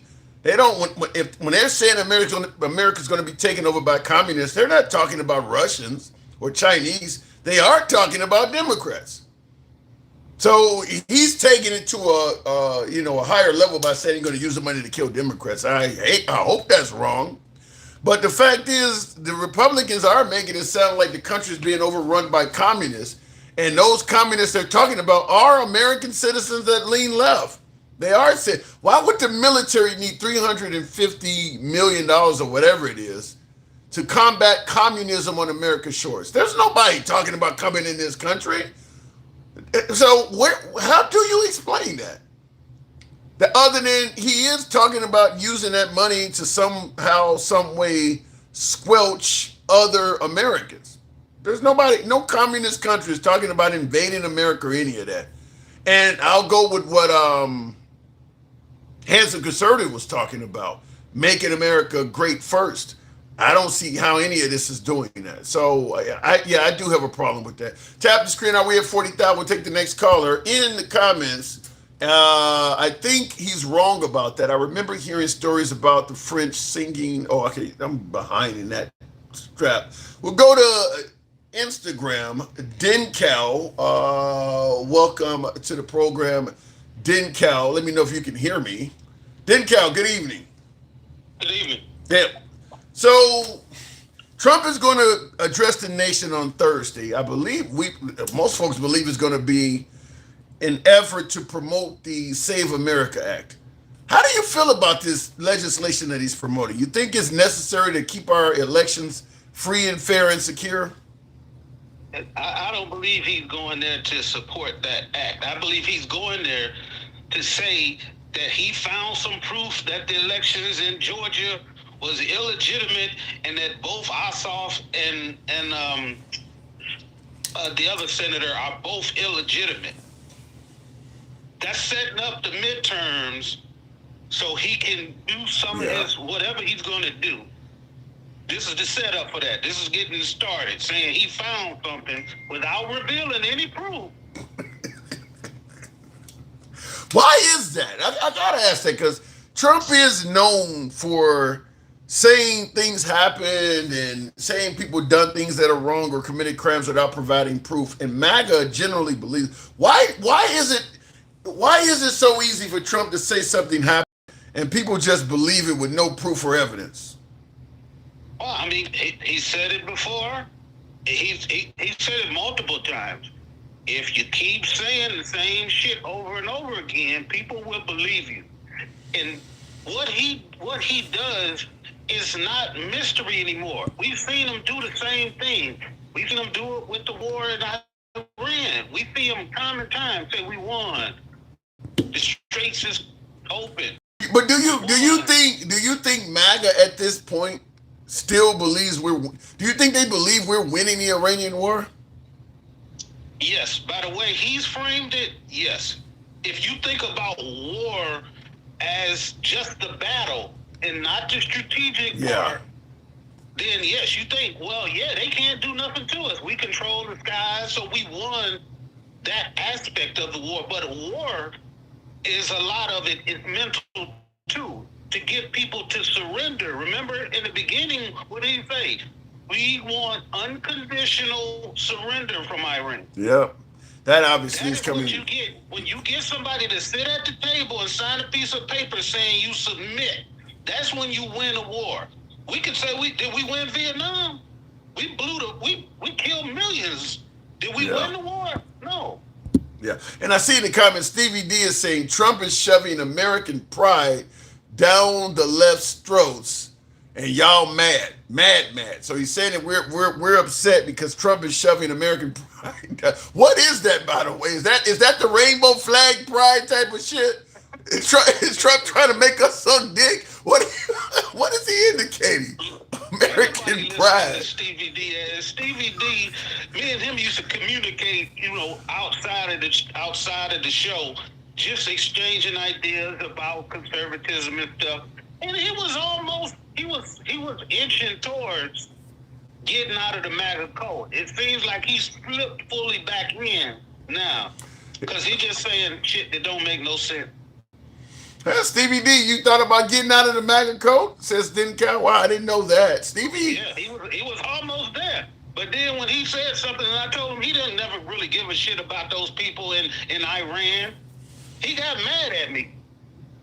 What do you mean? Who didn't give a shit about the people in Iran? Him. This was when the war was first starting. And remember, Trump came in saying he wanted to look out for the people in Iran. Yeah, I remember and that. And then when I was saying two shits about the people in Iran, this has nothing to do with the people of Iran. And then he got mad saying I was calling him a racist or something. He misunderstood it, or maybe he did understand it. Yeah, and I agree. I said the same thing about the Venezuelan drug boats and the same thing with the Iranian protesters that you're talking about. Trump is using excuses to do this stuff that have nothing to do with what he wants to do. Just like Greenland was about preventing weapons from coming over the polar ice caps and striking us, when in reality, everybody knows it's about the minerals and resources in Greenland. Same thing about the Venezuelan drug boats. No, what you're going after is the resources and oil in Venezuela. You're using the fentanyl. Because notice how once we took control of Venezuela, you ain't heard nothing about fentanyl anymore. You think the whole fentanyl trade disappeared from bombing 10 boats? So did you might have not seen it, but I sent you a post about that. It's about J.D. Vance telling Fox News exactly what we got out of Venezuela. No, I haven't. What did we get? He didn't say nothing about remember they were saying we saving 250,000 lives. Yeah. The fentanyl thing was a ruse. It was pretty obvious the fentanyl thing was a lie. Yeah. Nothing to do with that. He said we now have control of their vital natural resources. That if we need them, we have access to better quality fuels. It had nothing to do with nothing except for we just motherfucking went over there and took their fucking resources. Yeah, and that's what was going to happen in Venezuela. I'm not for certain what we're doing in Cuba ain't something similar. I mean, that's what he's doing. We're robbing countries and making up excuses for why. To me, this is why a lot of my MAGA don't like me bringing up Hitler's name, but that's what he was doing. He's making up excuses to go into other people's countries. Just lying about the reason he was doing it. Yeah. So now that we have those resources, and they just had this big ass earthquake and thousands of people died. Yeah. We control all of their resources. So they ain't got shit. We barely sending over a damn Boy Scout team to help them out. But we controlling all the resources. And our gas is still $3.50, $4. Well, the problem is, this is what Handsome Conservative was talking about. It would be better if we took care of America first. They're taking control of resources and pocketing it, in my opinion. I think what they're doing is they're taking control of countries' resources and they're splitting it among a few people. It is not being done for the betterment of the United States. It's being done for the betterment of just them.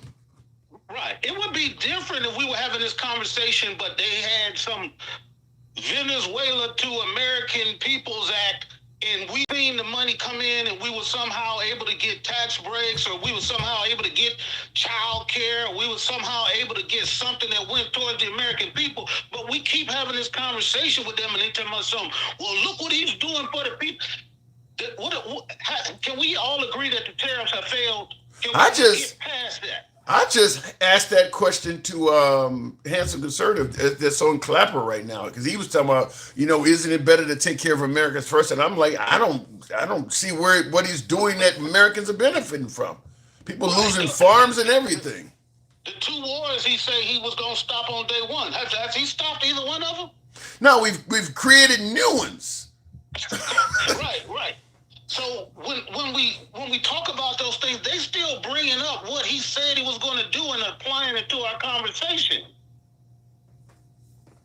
I don't know. It just, to me, I want to have that power where I can say shit and people just believe it. In the comments, I did want to run something by you. Apparently, it disappeared. That was a comment I wanted to read to you, but I don't. Oh, how about this? I got a poll going on right now on YouTube. Some crazy shit, but it is a poll. Almost 100 people have responded. Did Lindsey Graham get got?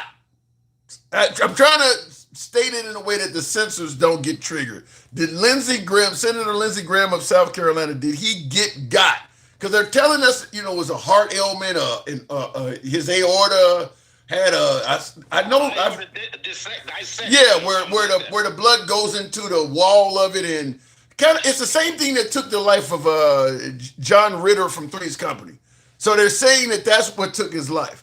But a lot of folks are saying conspiracies are revolving around that. Do you think he got? What up, boys? You think something happened? Is that me or somebody else? I'm talking to you. Somebody came in on one of the devices I have. Okay. Yeah. It is. Man, that's a tough one because everything kind of lines up. I mean, he literally just came back from Ukraine where he was pushing to reinstate and put more sanctions on Russia. They got this bounty on him. But I gotta ask, if Russia could get to Lindsey Graham and he's meeting with Zelensky, we know they want Zelensky. Why wouldn't they have gotten him? Did he not eat the chicken? I mean, look, him knocking off Zelensky wouldn't have given him what he needed from America, which is sanctions relief. Lindsey Graham, on the other hand, who's been the champion of this stuff and the one that's been keeping it alive, that's a different story. And I mean, we do know that Russia has the ability to reach out and touch people. We know that. They say like all of these things line up. I mean, the man comes back healthy. He's been kicking and screaming. He's been doing his thing, traipsing all around the world, and all of a sudden, boom. Yeah, they claim he passed away after a short illness. What do they say after a brief illness? It was really fucking brief. I don't remember him being ill at all. He just came back and died, sounds like to me. How brief was that illness? 20 minutes? And then McConnell, they say he talking about, he fell down and bumped his head, but then they showed the ambulance that picked him up. They was giving him CPR. That's another good one. What do you think the state of him is? Do you think that picture of him sitting there in jeans in the hospital? Who the hell go to the hospital sitting up there in blue jeans? Do you believe that's legit? I mean, because he got the newspaper sitting there looking like he's Savannah Guthrie's mom or some shit. Like, why you got today's paper to show that you? I mean, like, do you think that that's legit? Hey, I think that's a weekend at Bernie's type shit. And his wife, what the fuck is up with his wife heading off to China when he gets sick? You know what I'm saying? And then having to make her appearance back in America. Man, none of this shit don't sound. And the crazy thing is, and I'm talking to my beloved MAGA on this one. Where my cute people at? The ones that thought Nancy Pelosi was going to get arrested. Trump was going to be the 17th president of the alphabet. You guys don't see no conspiracies in none of this shit? Really? Hey, they waiting for Thursday because Thursday is going to be their redemption. When Trump get up there and say he found some shit, they going to be like, I told you. Yeah, right. No proof. Right. No proof. They going to be like, I told you. I've been telling you this for 7 years now. The man got proof, and he was just waiting to the right time to give it to us. Yeah, well, Trump, where's my? Let me get it out just in case I need it. My Trump was right about everything hat. so if he gets up there and does it, then I gotta hold up my Trump was right about everything hat. Hey man, have you seen the MAGA flip flopping in the last couple of days, man? With him and these damn fees on the streets. When he came out of nowhere and be like, "Well, we gonna put some fees on the streets," MAGA was like, I mean, they flip flop after hammering Obama for giving the Iranians 1.7 billion, and somehow they're trying to explain to us how Trump giving them 300 billion was a better deal. They're flip flopping in any way possible to make Trump look better. This was literally in 2 days. He said the shit like yesterday, and then today he's saying, "Well, I'm not gonna do that." And they like, "Yeah, he shouldn't do that." But yesterday they was like, "You're damn right." I don't understand that. I'm listen. I don't. What I'm talking about, I don't understand is the principle of it. Like, I know what the right stood for. I've been watching Fox since 2001, 2002. I know what the right stands for. I may not lean right, but I know, small government, fiscal responsibility, pro-2A, pro-life. Trump comes along and it's like whatever he does, we stand for that. I don't get it. Like, he's making them go against a lot of stuff that has been their core principles for all of our lives. Like wherever he goes, I'm going with him. I wonder how they feel about Ro Khanna, like an American congressperson going over there to go see what's going on, in Gaza and Israel, and being detained by some settlers. Can you imagine if that had been a Republican in any other country in the world? They know that this is an American motherfucking congressperson. They don't do shit. Then the damn IDF gets there. They don't do shit either. And they telling them to their face, the American government has not said nothing. Yeah, I don't have any explanation for it. I know that I'm seeing a lot of stuff that I know if we had a liberal in there, Trump himself would be screaming to high heavens. I mentioned this before I let you go. I mentioned that the idea that Kamala Harris, after Joe Biden's terrible June 27th performance, where he finally steps down in August, they give the job to Kamala Harris, so she's running for president.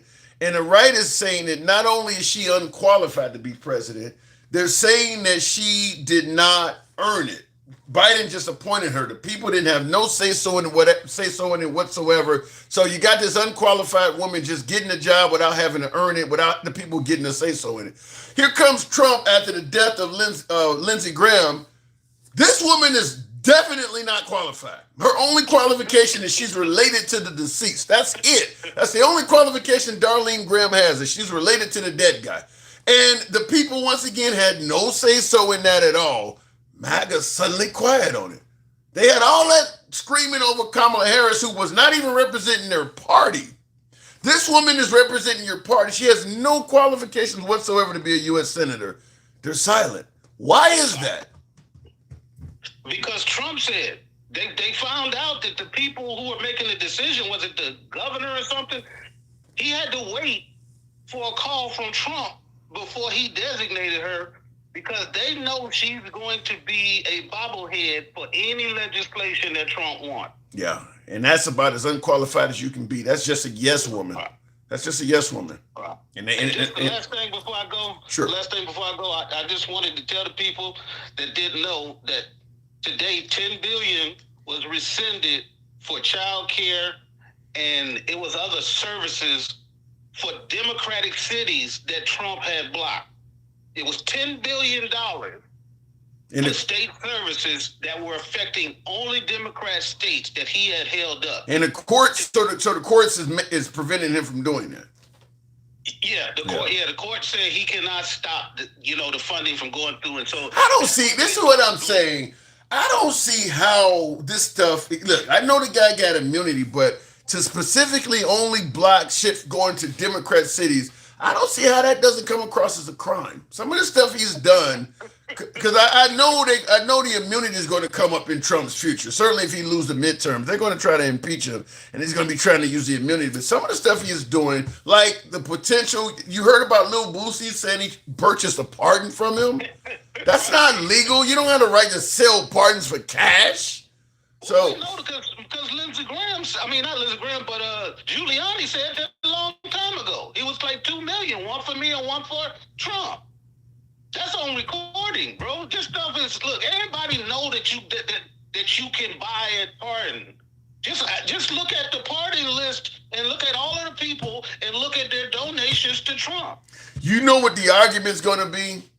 Obama or Biden or Bush or somebody was doing it too. So much for draining the swamp. If this motherfucker's selling pardons, how is that not swampy?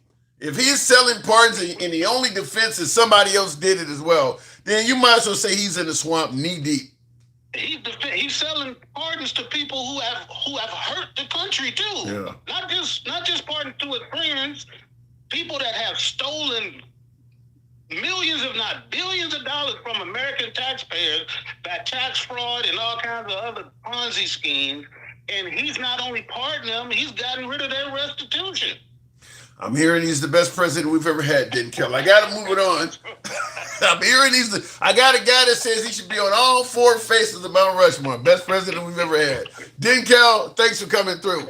All right, take care. Appreciate it. Tap the screen, folks. Get the likes on up to 55,000. Some of you folks, no love today at all. Help your boy with the hat and mustache, TikTok cap goes. I do see that Kareem the Dream says NBA YoungBoy, Kodak Black bought pardons also.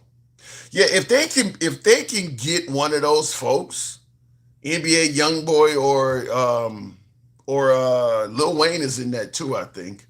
If they can get one of them to testify before Congress, I don't see how that does not end up being a charge. Pointing to another president that done something corrupt in the past is not a defense. That's like O.J. Simpson said, well, my boy killed his bitch too. That don't mean you can use that as a defense. I know a lot of folks in regards to defending Trump often bring up things that other past politicians have done as well. But snitching is not a defense. If you are being caught speeding, you don't get to point to another car going down the highway and say, well, he's speeding too. No, you're the one we dealing with right now. So yeah, if I don't know what credibility some of these hip hop artists' testimony would have, but as my last caller pointed out, I'm sure that Trump is not only sold pardons to hip hop artists. There's a lot of people out there that could probably be brought forward to prove that they purchased a pardon from Trump. I don't see how that's not a crime. I do not see how anybody can suggest that if he's selling pardons, that's not a crime. Slanging and banging, I don't see your request. Tap the screen, get the likes on up. Two wrongs don't make a right, says Lisa. No, it doesn't. Two wrongs does not make a right, and the second person committing the wrong cannot use the first as a defense for themselves. If you get caught, you get caught. You don't get to point to other people that got away with it and suggest that should somehow affect you or your sentence or your punishment. Tim, somebody asking to come up. Who is that person, handsome conservative? Looking in the comments here real quick. Trying to see how we do that. I see the request there. I mean, I don't see the request there, but we'll bring up another caller here. Tap the screen. Get the likes on up to 60,000. Not a lot of love on this program. Slanging and banging. Good evening. Welcome to the program. Wow, can you see me? Perfectly clear in 4K. I mean, you can hear me, but can you see I'm me? looking at you holding up two fingers, motherfucker. I'm looking at you. I didn't know I was going to be on cam, bro. Okay, you can turn off your cam if you don't feel comfortable, but I'm asking a question. I mean, it is what it is. Okay, fair enough. Let's get into How you doing, man? I'm doing good. How's America treating you? How is America treating me? Yeah, not Trump. How is America treating you? I want to hear it. They're not really treating me at all. They're ignoring me. Really? Yeah, America doesn't do it. I mean, I go out and work every day and earn my way. If I don't, I will fail. America's doing nothing for me. Is that not the case for everybody? No. You don't earn your keep. No, I think some No, it's people. not. I think some people are born with a silver spoon in their mouths and things are given to them. I don't think. Sure, but that's regardless of your race, right? Yeah, I didn't say nothing about race. Okay. Yeah. Well, Well, last time I'm sure we'll get to that though. So I'm trying to get that out of my head So what brought you up? because I feel. Well, I'm just talking about everybody's giving Trump shit for this whole war, right? With Iran.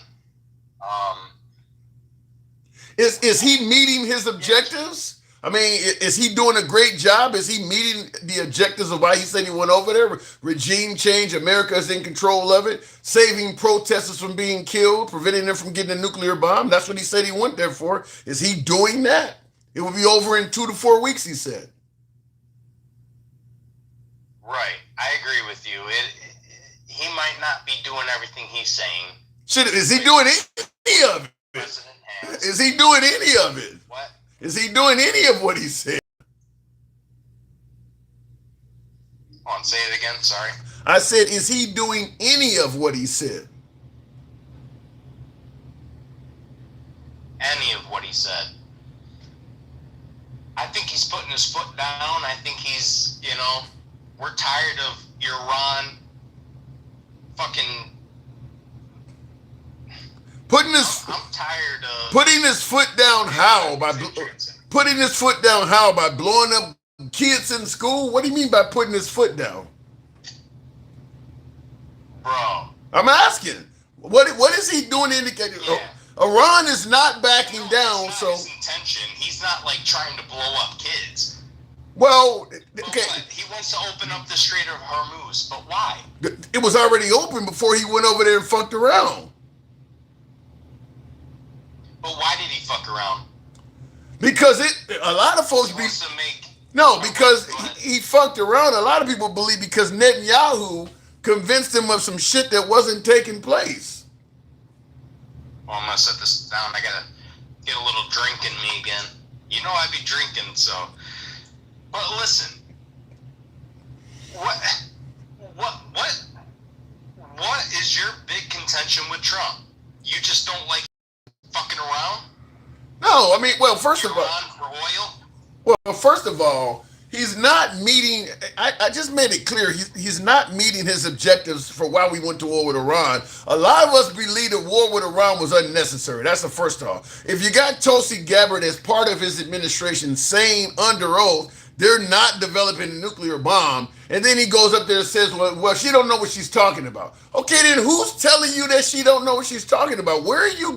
She's the head of intelligence. Why are you telling me the head of intelligence does not know what she's talking about, and she's still working as the head of intelligence? Can you explain that? I can't. Right. So that has a lot to do with it. I'll give you that. And like, you really shouldn't have that much to bitch about. Like, I mean, we're at war. Go ahead. We're at war. Attention up there. But I'm just saying, like, I just want people to understand. Like, you pay taxes. I pay taxes. Do you want these taxes to go? I don't know. Your party likes to raise the taxes. My party likes to lower. You're not gonna because we don't believe you're gonna solve America's problems via tax cut. You're not gonna solve homelessness with tax cuts. You're not gonna solve. You're not gonna solve it with tax increase. Yes, because a lot of the social programs. I didn't say but a single time. I'm telling you. Okay, sorry. I'm telling you that the programs that are needed to solve this stuff is done via tax money. I would certainly rather our tax money go to helping out homelessness or helping out healthcare than die in a pool, Blue. Wouldn't you? Yeah, but listen here. But did I hear the word but? Money. Did I hear the word but? No, listen. Sometimes when you funnel money into shit, That's not what solves it, because guess what? You go out and you fucking give somebody a fucking $100 bill, a homeless dude a $100 bill, what's he doing with that? He's not investing that. He's just getting another bottle. He's just getting another fucking thing to get him high. I got my pup here. Got my little dog here. He's only 2 years old. Anyway, no sympathy for that. The point is, we're not just giving homeless people. Sometimes my only contention is you can't just throw money at shit and think it's gonna fix itself, because it doesn't. Okay. That's not how you do it. So the answer is do nothing. You want to give a homeless person a tax cut? No, it's not do. No. It's not do nothing. Have you seen the I seen like the memes and shit, and maybe they're memes, maybe it's not even true, I don't know, but like in California where they have like, you'll see like a park bench, and it's got like that thing in the middle. Yeah. Where it's like, oh, it's wheelchair accessible for the park benches. And that's literally not, because what? A person in a wheelchair doesn't need to sit. Like, they only do that to stop the homeless from sleeping on them benches. Right. So what's your point? What's that? So what's your point? I know they have what they call, that's what they refer to as aggressive, what do they call it? I mean, it's meant to prevent homeless people. They do it all over the place to prevent homeless people from laying down. The homeless problem is my point. And maybe people have a problem. Maybe it's a mental thing where like they don't, you know what I mean? You don't just throw money at a crack addict because they're just gonna spend it on crack. So what do you do then? Like, what are you suggesting? Say it again, so what are you suggesting? Throw no money at it at all? What are you suggesting? No. I mean, you do, but you. I'm listening. Right, I don't know how to fix it. That's the problem. What? I gotta pay for you to fucking go get a bottle when you're homeless? Like, I don't know. Well, if you can make it make sense to me, I'm willing to change my ideas. I absolutely can make it make sense. First of all, I would start out by saying, look at the countries that do not have homelessness. Look at the countries that have more percentage of their citizens that have health care. Figure out what are they doing that we're not doing. Start with that. There are plenty of real world examples of people with health care, less homelessness. Start there. I'll give you this. Say you go to the UK. How many protests, how many are pissed with the universal health care because, yeah, it's free, but guess what? The quality is shit and the lines are long. So what you're saying, so what are you saying? If I have no health care, it's a better of two evils. No, it's not. No, it's not. It's not the lesser of two evils. In America, you have to pay for your health care, but guess what? It's top quality and there's not a long wait. You go to the UK. What if you don't have the money? What if you don't have the money to pay for health care? Like a lot of people, right? Yeah. Is it still top quality? If you don't have it, hold on. But didn't you say? Because I remember you talking back in the day. I've always been a long follower. Thank you.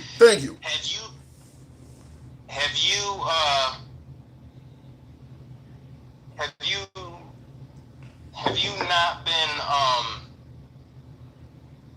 I don't know, I kind of lost my train of thought. I believe that. Let me just say it like this. Okay, while you're getting your healthcare, what? It's the quality lowers and the lines are longer. To me, I would rather have nothing. No, I'd rather you work your ass off and pay for your medical shit. If you need medical help, you pay for it. Isn't that what all? So in other words, we have that now. To work your ass off, because America doesn't want you to. We have that right. Okay, wait, hold on. Wait a minute, hold on. And then he's just rambling on. The government wants to tax you. The government wants to make money off you. The government wants you to be self-efficient. They don't want you to live off of it. They just want you to, okay, if you're down on your luck, if shit happens, shit does happen, you fucking work, you're self-efficient, and then the government taxes you. And that's what it is. It's not what you can do for your country, it's not what the country can do for you, it's what you can do for your country, right? I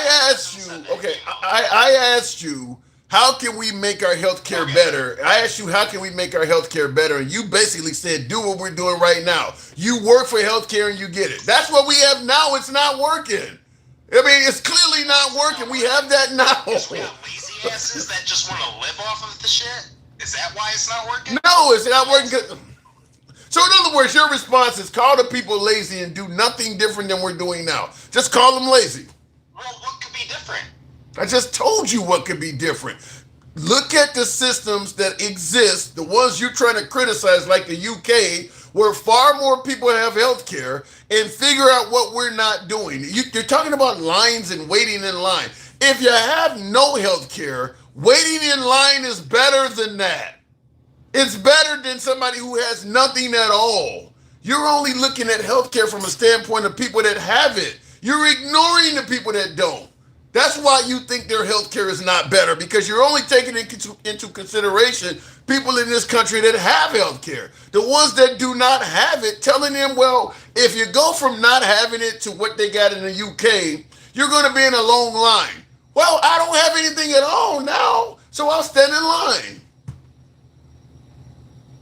Right, but if something serious happens to you, don't you hope that they have the best care for you and like they'll fucking take care of you? Guess what?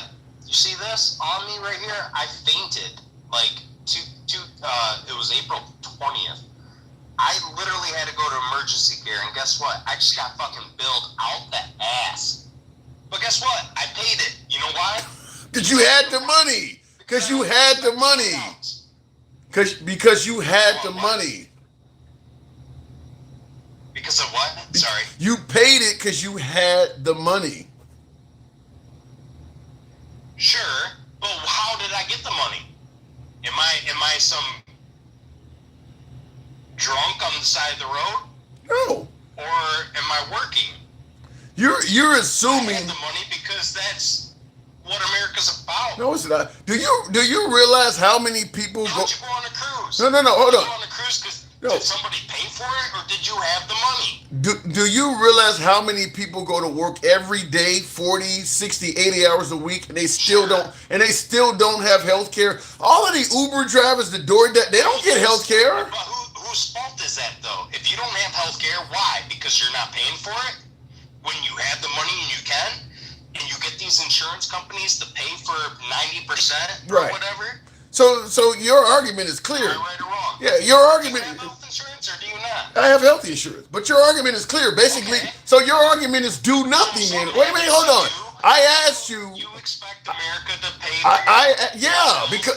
Yes. If I can pay for an Iran war, yeah, you can pay for health care. I think if you can pay for taking over Greenland, you can pay for health care. Yes, you can pay for a ballroom. You can pay if you can pay to. If Trump could pay for whatever, I would pay to fucking bomb Iran okay. Yeah. I made this explicit in your chat. I'm not against the Iranian people. I'm against the IRGC. Yeah. Okay?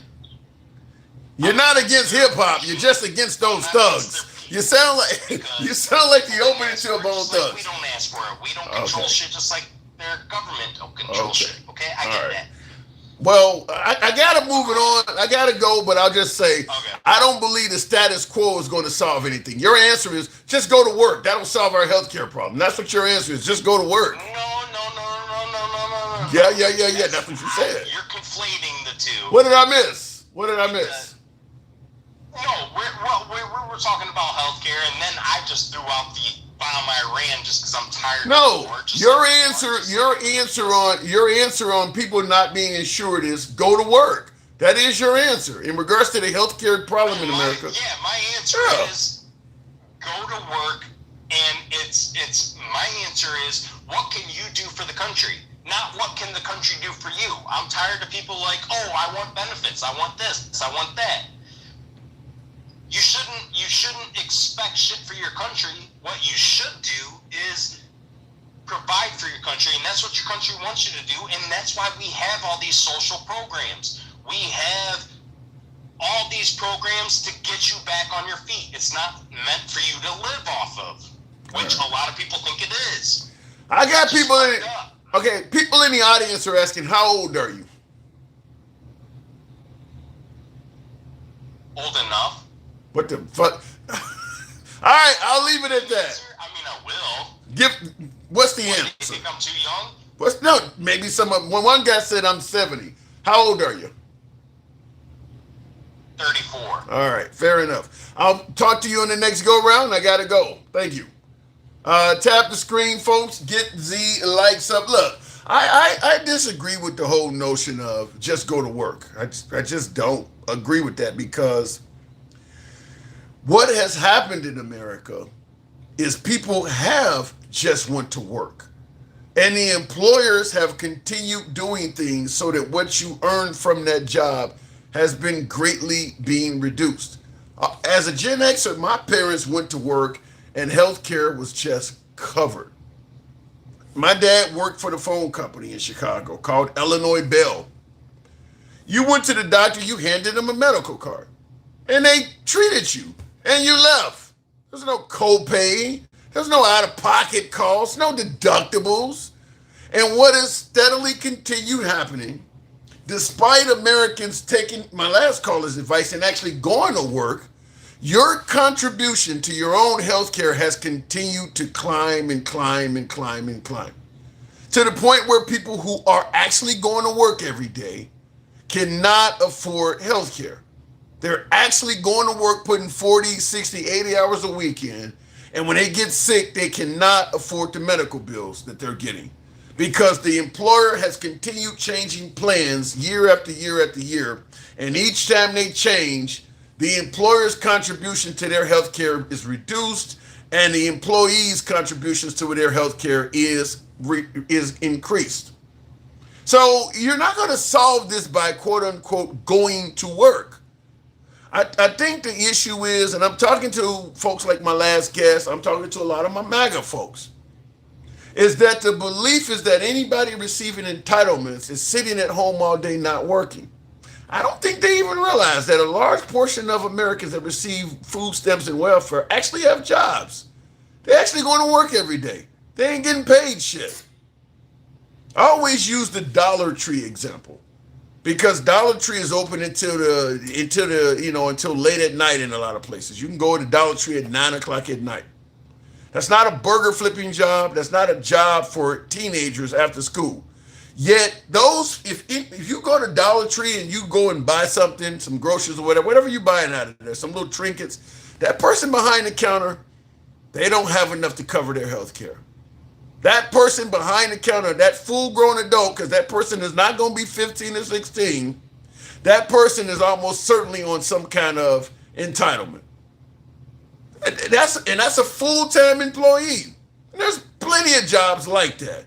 Plenty of jobs like that where people are actually going to work every day and they're not making enough to basically sustain themselves. And then when you present that to the right, well, then they go, well, then that's their fault. Then you need to go back and just come out and say the obvious. Don't ask me for shit. Just come out and say that. Quit this bullshit about the person is lazy or they're not working. Just come out and say, I don't give a fuck what you're going through. Don't ask me for shit. That would be the honest approach, instead of making up all these reasons for why the person is not doing very well and trying to blame it on them. Just come out and say, if something happens to you where you can't meet your bills, you can't meet your needs, you can't provide yourself housing, you can't give yourself medical care, don't ask me for shit. That would be the most honest answer many on the right could give. Just don't ask me for shit. That's what pull yourself up by your bootstraps means. If you fall to the ground, you either figure out how to get up or you lay there until you perish. That's what yourself up by your bootstraps mean. It's a don't ask me for shit mentality. Just be honest about it. Looking in the comments, I do want to address a couple super chats. Dencal said we got deceased troops and citizens on our streets. Stevie D, thank you very much for the donut. Shout out to you, Stevie. So we got unallied troops and citizens on our street. That is true. That is true. He follows up by says homeless people don't get social services. None at all? I didn't know that was the case. Well, you got to have an address, I suppose. I didn't know they don't get any social. Well, I guess if you're homeless, you can't. Maybe you got a sister or somebody you can use their address so that you can get an EBT card or something like that. Dude drunk talking about politics, says the Nardy Boy. Yeah, he admitted that. He did admit that.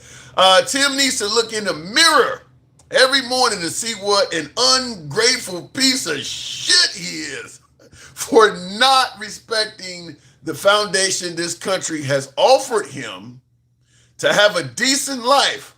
And he concludes by saying Democrats. I guess like Democrats, I don't know, Democrats or is it hypocrites? I don't know, you combine the two words. But the viewer says, I need to look in the mirror every morning to see what an ungrateful, I guess he's saying I'm an ungrateful piece of shit. We don't black ban or censor, folks. We do not mind the criticism. But he continues on by saying, piece of shit for not respecting the foundation this country has offered him to have a decent life. First of all, the country ain't offered me shit. People had to die for me to be part of what this country is about. They weren't offering me shit. There are plenty of folks that were willing to kill and lose their own lives to ensure I never had a piece of the pie this country offers. So I don't mind looking in a mirror as you suggest, but while I'm doing that, since you got a little bit of free time on your hand, why don't you open up a history book and look in that? Because what you're saying is factually untrue. They didn't offer me shit. Every step of the way, people that look like me had to fight and die to get where they are. Hell, it was so bad, even the fucking white people that thought I should be free were targets from people like you. So you need to open up and look in the history book. Why they offer me shit? Anyway, look it in the comments. She's an idiot for saying it. Yeah, I don't know. That was an idiotic thing to suggest that the country's offered my ass. Looking in the comments, tap the screen, help your boy out the hat mustache, tick-tock cap goes. Guess what countries still have black slaves, says Stevie D. I don't know, but what's the relevance? I mean, if we're going to talk about countries that have black slaves, can we also talk about the countries that have universal health care while we're at it? I mean, can we talk about the countries that have common sense gun laws? I mean, do we only have to stop at slaves to make a point? If we're going to point out other countries, there's a lot of countries that are doing things that are right. Can we look at those too? You do want to go international, right? In the comments, Taco Tuesday, the dumpster reverses course on being the guardian angel for the Straits. Trump has gotten himself in a quagmire with Iran that he can't get out of. And the Iranians know it. The Iranians know that Trump has no way out of this shit.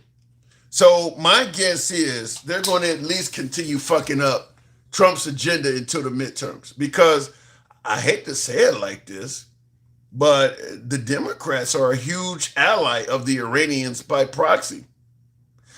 Nobody on earth wants the Democrats to win more than the Iranians do. Because even though the Iranians can't necessarily get their hands on Trump, there's a good chance some Democrats could. At the very least, they'll fuck up his legacy and might even get him kicked out of office. Slimmer chance, but possibly even criminal. Possibly. I'm saying there's a slim chance Trump is going to pay anything from a criminal standpoint. But if there is anybody that could incarcerate Trump, the Democrats in this country have a better chance of doing it than the Iranians or anybody overseas. So the Democrats in this country are to some degree an ally of Iran by proxy. The enemy of my enemy is my friend. Kind of like that. So Iran wants Trump to go into midterms looking as shitty as possible. Let the war get out of control, et cetera, et cetera. Because if he loses in the midterms, that is a huge blow to his agenda. If the Democrats win in the midterms, they're going to probably stop this war. They would probably stop it. So the Democrats can save lives in Iran. There's a lot of benefits to the Democrats winning for Iran. So they have a big interest in Trump losing the midterms. They probably would benefit with Trump losing the midterms more than anybody else on earth. So we'll see. In the comments, wait till Thursday when Trump proves 2020 is a fraud. You really believe he's going to prove that, John Musser? I'm going to tell you, if Trump had found proof that 2020 was a fraud, he would have produced it already. Trump can't hold himself. I don't think Trump would wait until Thursday if he had news that was that big. I think he's going to present a little shit that falls under the category of, one is too many type stuff, and suggest we need the whole Save America Act because of that. But all of the dead people voting, switching votes from Dominion voting machines, and ballot harvesting and ballot box stuff, he ain't gonna be able to prove all that stuff. I don't expect that to happen at all. If I'm wrong, I'll be the first to say it. I don't expect it at all, though. Remember, it was the African selling local tribesmen to the Europeans and merchants and Arabians and Egyptians and and so you come to Africa and you buy one dude and you go home and you enslave his whole family tree, and you want to say that one dude is just as bad as you? No. You bought this one dude back in the late 1600s, and you tell me that in damn near 1900, when you decide to abolish slavery, you trying to tell me what you guys did to his whole tree as bad as the guy back in the late 1600s? No, you're not going to get that one back. You bought one dude and you enslaved his whole family tree, and you're trying to somehow suggest the one dude is just as bad as you. That ain't going to work. In the comments here briefly, help your boy out the hat, mustache, TikTok cap goes. That ain't going to happen, huh? All right, man, I'm done with sticking around. Hopefully we land on the same live one day.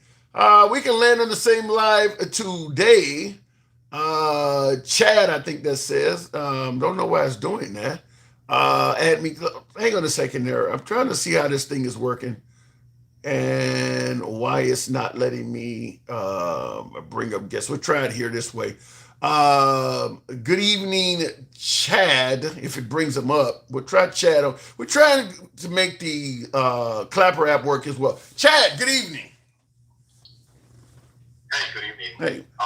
Good to see you. Long-time listener, first-time caller. Thank you. Appreciate it. I wanted to bring up a few points, but by and large, I have lost them, so I'm going to keep it very brief. I would say that the people who should be working, should be paying for your health care are the bosses.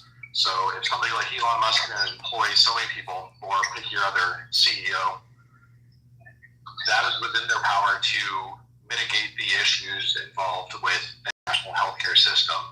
Yes, it is slow. Yes, it might not be prime, but as a veteran, that is the best healthcare that many, many, many people can get, and especially in a society like a country like ours, that is all that some people can get. I mean, so many people in the Navy who going to boot camp was the first time that they went to the dentist. That is socialized medicine.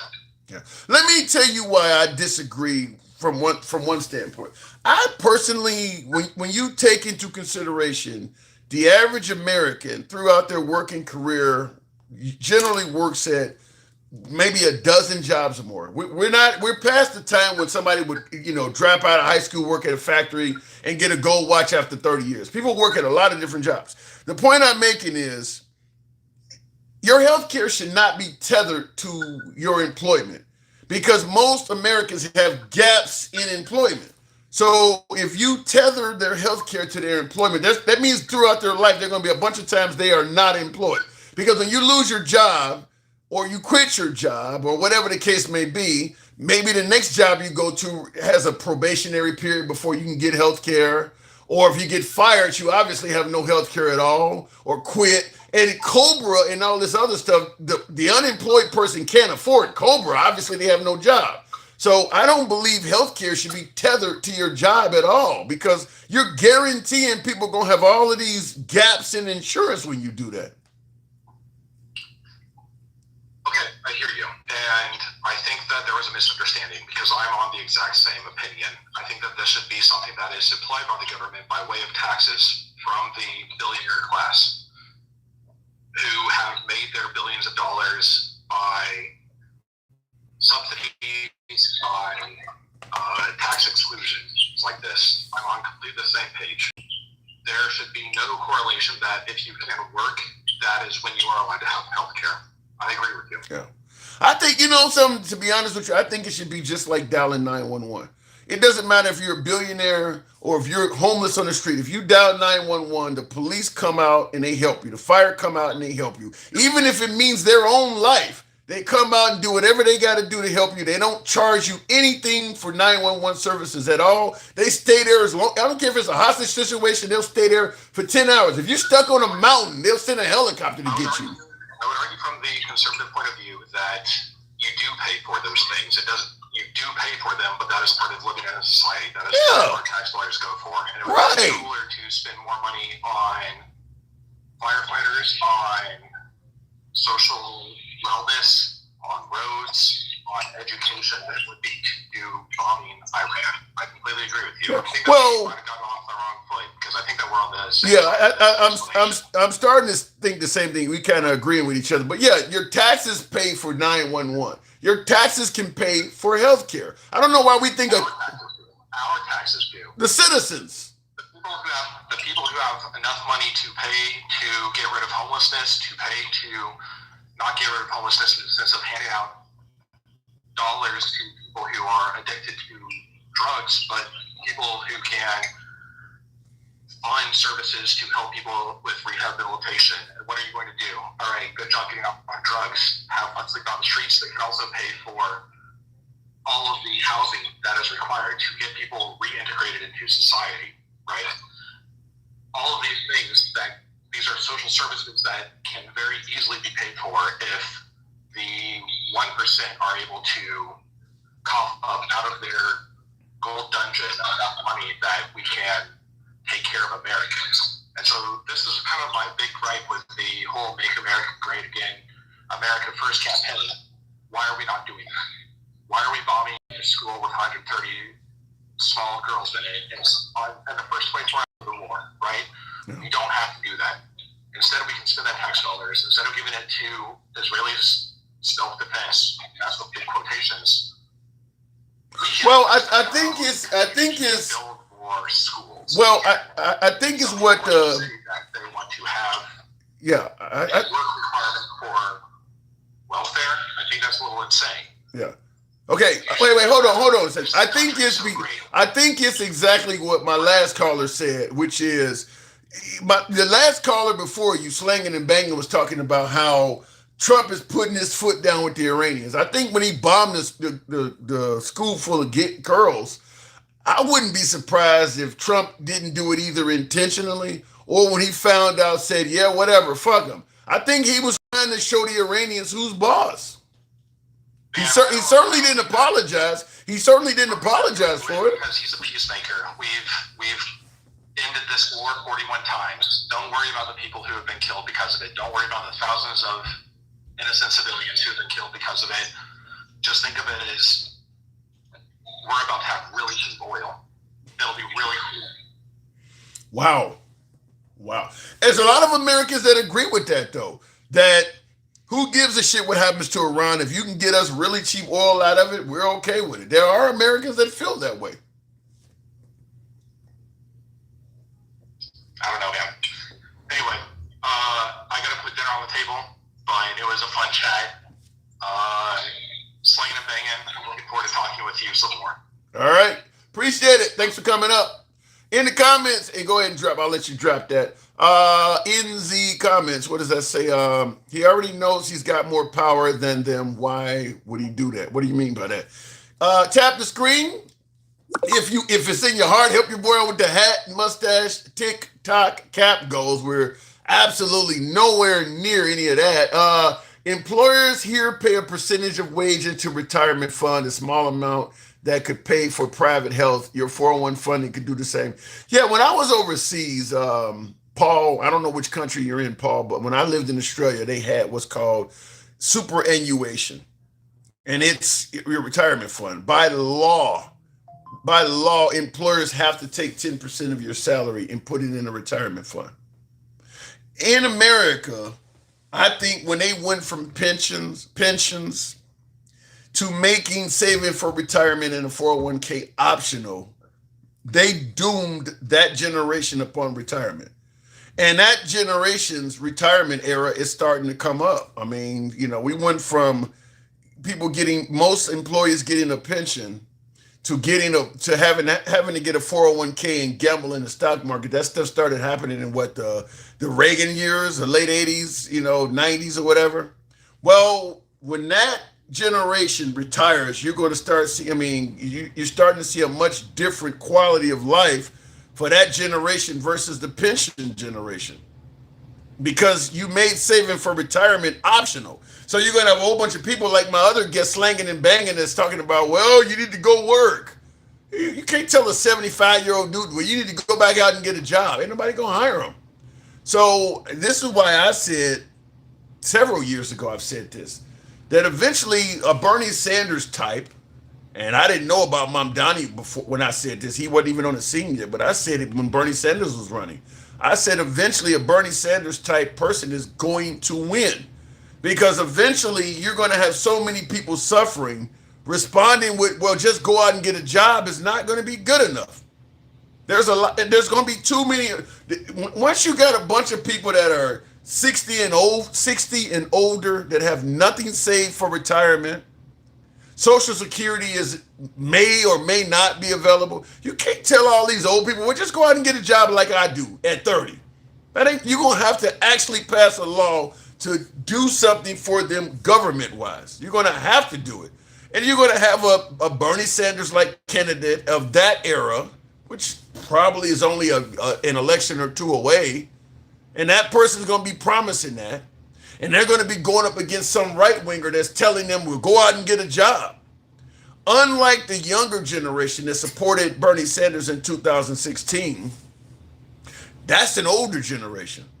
Older people are far more reliable to vote.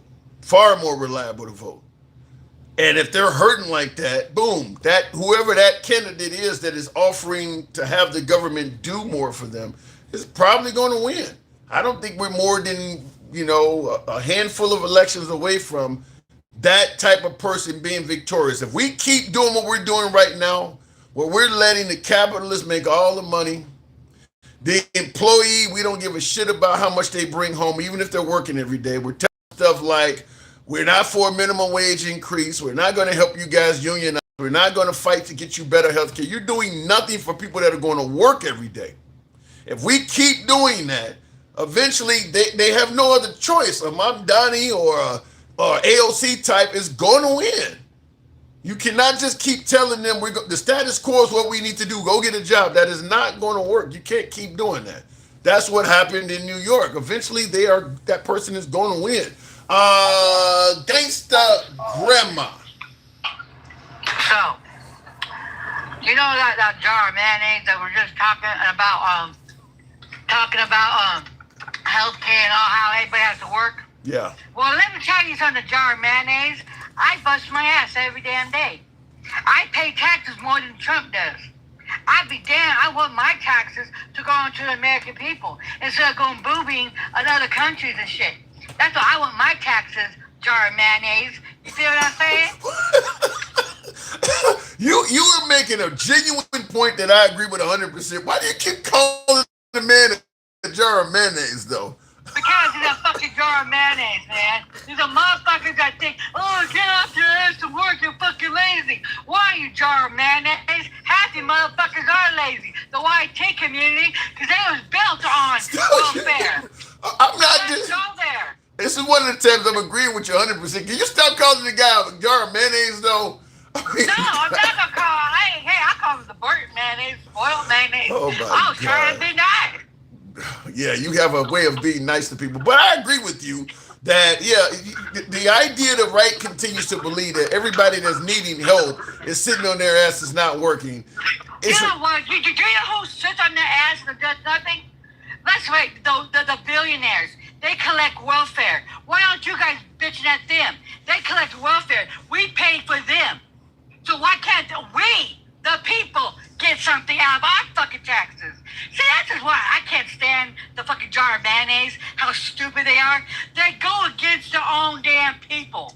Well, Mr. Mayonnaise... Well, hold on. Mr. Mayonnaise himself is responding by saying socialism is great till you run out of other people's money. How do you respond to that? Gangsta, did you go in the... Socialism was made for white tea people. Did they know that? Did they know that? That welfare was made for the white man? Did they know that, though? Well, did they? Well, most of the social programs... I mean, because we didn't get it. well, let me just say, you got a bad signal, Gangsta. That's what's happening. You're going in and out. I'm sorry. Yeah, I think the problem is, and I think Dencal, we may have talked about this earlier, is that these people don't realize what socialism is. Just helping out somebody is not socialism. No, it's not. Because they're ignorant. That's why he said like the uneducated. Look, you feel what I'm saying? That keeps they're ignorant. Oh my God, you're helping the poor people. Oh my God, you're helping the working class that goes out every day and busts their ass. Oh my God, you're doing this. Oh, that's socialism. Oh my God. But yet you're giving billions and billions of dollars to billionaires that he just made over $2 billion on his presidency fuck alone. And God forbid, you know, the American people wants fucking health care. And the fucking mayonnaise, oh, you guys are fucking lazy. Get off your fucking crack, bitch. And what? Well, Mr. Mayonnaise himself says, see how gum job grandma wants handouts? Why ain't she asking what she can do for her country? Oh, let me tell you about handouts, bitch. Let me tell you about handouts. I don't get welfare, bitch, unlike your white people do, okay? They get more welfare than black and brown people do. Bitch, and what? And this. I don't get nothing handed to me, bitch, because I have 3 companies I run with your burnt ass mayonnaise looking twit ass. And let's go there. And I guarantee you, your mama and your grandpappy are on the shit too, bitch, and what? And I know ugly, no good for nothing, white trailer trash ass will never come up against me. Well, I really... Bitches down, bitch, and what? I'll just say this. In a country where folks No, are... I'm so sick of these motherfuckers thinking that us black folks don't got fucking money. Like, what the fuck? No. Here's what throws me off. In a country where people are calling themselves patriots all the time, why do we treat our fellow man, our fellow citizen, our fellow brother and sister so poorly if they need a little help? If that's you're supposed to be a patriot. You're supposed to be for what's in the best interest of the country. If one of your own kind, one of your own brothers or sisters need help, why treat them like shit? Because you know what, the white man, you know what, the mayonnaise looking people, they always they think that we have to bust our asses, and we should. Everyone be working. But they're entitled. They think they are the privileged ones, that they get everything handed to them. But the other people, you know, we're less than nothing. So we have to go bust our asses. Haven't you noticed that, though? The billionaires?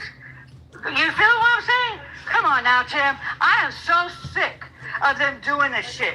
So sick. I didn't hear that one motherfucker, oh, they gave us shit. What white people gave us shit?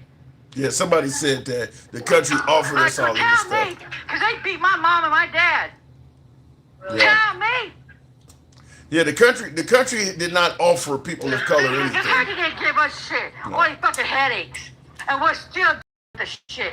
Yeah. I think still getting on the line. Yeah, I think where the disconnect is people do not know what true socialism is. I mean, that's where I think like Obama, when Obama was talking about universal health care, they were saying Obama's a socialist. After 8 years of Obama, America did not come anywhere near a socialist country. Huh? Tim, they're very ignorant. They're ignorant to the shit. They don't know shit. All they know is the white man's telling them one thing, and they don't want to listen to black and brown people. They never do, Tim. Like, we're trying to help y'all motherfucking asses. We told the farmers, don't vote for this shit. They're going to kick it. They're going to fuck you in the ass, don't lube again. Guess what? They did it. Everything that black and brown people told them they were going to do, they're doing it. 2025 project, yeah, it's happening. And then now they're telling people, oh, you know what, the healthcare. Yeah, we got fucked up healthcare system. There's people right now without healthcare that is dying of cancer. They kicked them off because they couldn't go to work because of cancer. sir, for God's sake. And that's that trash that you just spoke to. Well, you know, it's social, and everybody needs to get off their asses and work. Bitch, I everybody be working. They should still be taxed. They pay more taxes than your beloved Orange Jesus in office. Well, I Why think can't we have something? I think the issue is they've been convinced that the Democrats are trying to turn us into a communist nation. Oh my God, they don't even know what communist is. We're not even that fucking communist. We're not even really social. What? You know what I'm saying? Like Jesus, I'm so sick of the uneducated. How fucking crazy that the system failed these motherfuckers for real. How they failed them. They didn't take no schooling or something. Like they're interbred for real. Well, I got a viewer right now. Watchman on the Wall of Zion says that it skipped over. He's saying that you're mad because you're a liberal, got it. But he also pointed out that socialism is the opening act of communism. So they're saying... Oh, shut the fuck up. You know what the act of anything is? We have fascism in our fucking White House right now. You motherfuckers don't even bitch about that. We have a complete fascist-ass motherfucker that needs to unalive his dumb-ass self. I wish he'd come over here and pew-pew his ass. You feel what I'm saying? You know what I mean? We have, right now, fascism. Right now. And you guys are worried about socialism? Get the fuck over it, you bird-ass mayonnaise tricks. Well, they don't believe that Trump is a fascist, though. Oh, my God. They don't believe nothing. You know what? If Trump told them to go jump off a bridge, they fucking would. That's how bad of a cult they fucking would. I swear to God, they would be sucking on them every chance they got if they could. Because that's the Orange Jesus. Orange Jesus. And then when the motherfucker that just unalived a few days ago, I swear to God, he did say that he was next to God. Yeah, Lindsey Graham did say that Trump is next to God. Do you think, now I got a poll going on, almost 200 respondents so far. I asked a question on YouTube, did Lindsey Graham get got? Do you think he died of this aorta separation or whatever in his heart, or do you think somebody got to him? You laughing? That's not nice. He's deceased. Am I ever nice to the Burt Mayonnaise? Am I ever nice? Well, gangster, he's a human being. Did he give a damn about us black and brown folks? Maybe. He sold us out. I mean, he sold us out. He sold us out. How did if he got got? How did Lindsey Graham sell out people of color? Are you serious? I gotta ask for the crowd. This is what we do. Be nice to you, Tim. No, but I have to.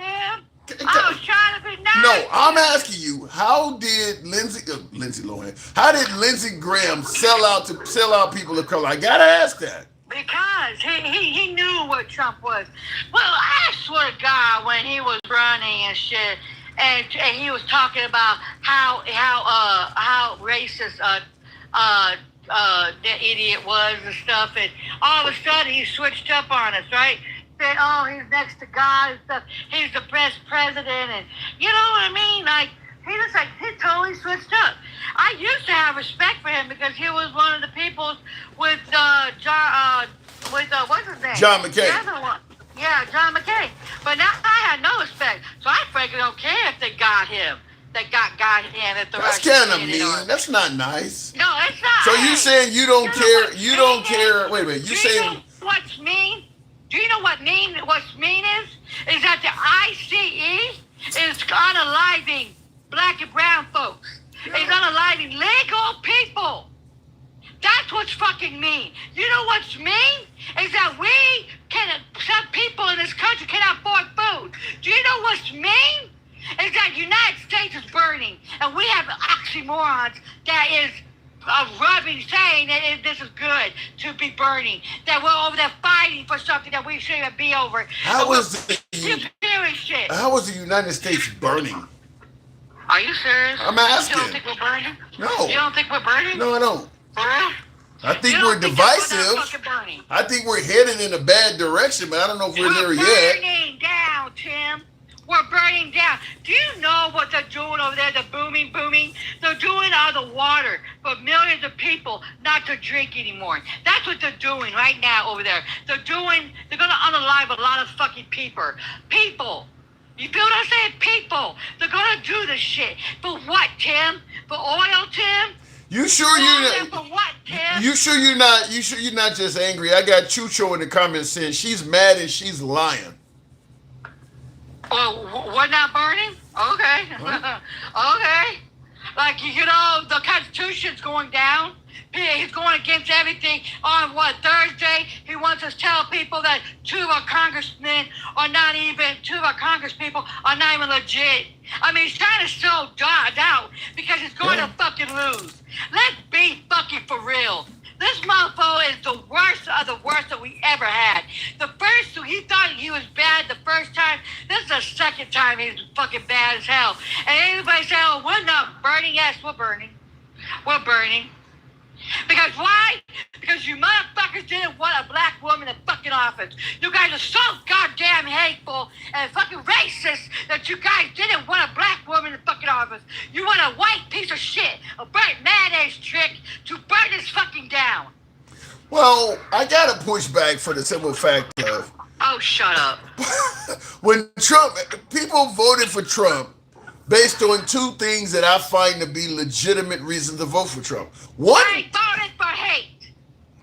Maybe. You know this, Tim. Hold on. You're a black man. Don't forget that. Okay. I know you got some goddamn decency in your black fucking ass. Yeah, I know. You know they voted for him for fucking hate. Okay. You know what, Tim? Why would you vote for a billionaire to relieve shit? Okay. He was all looking for himself, Tim. Let me tell you why people voted for Trump. Two legitimate reasons. Tim. Two legitimate reasons. Why, Can I get it out? I'm fucking divorced. Can I? You better turn around and face the headboard and shut the fuck up. Listen, let me say this. Two reasons for why people voted for Trump. Number one being his first term wasn't bad.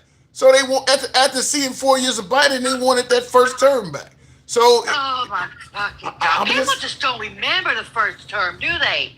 People really don't remember. He was on Obama's Pee Weenie. I can't say the other part, but he was riding his Pee Weenie. Okay, and we had tariffs. And then we had tariffs. Then we had to bail out the farmers the first damn time. It wasn't all grand and all. What the hell? I didn't say it was grand. I said under Trump's first term, though, it was bad. Hear me out. C-19 and stuff. Hell yeah, it was bad, Tim.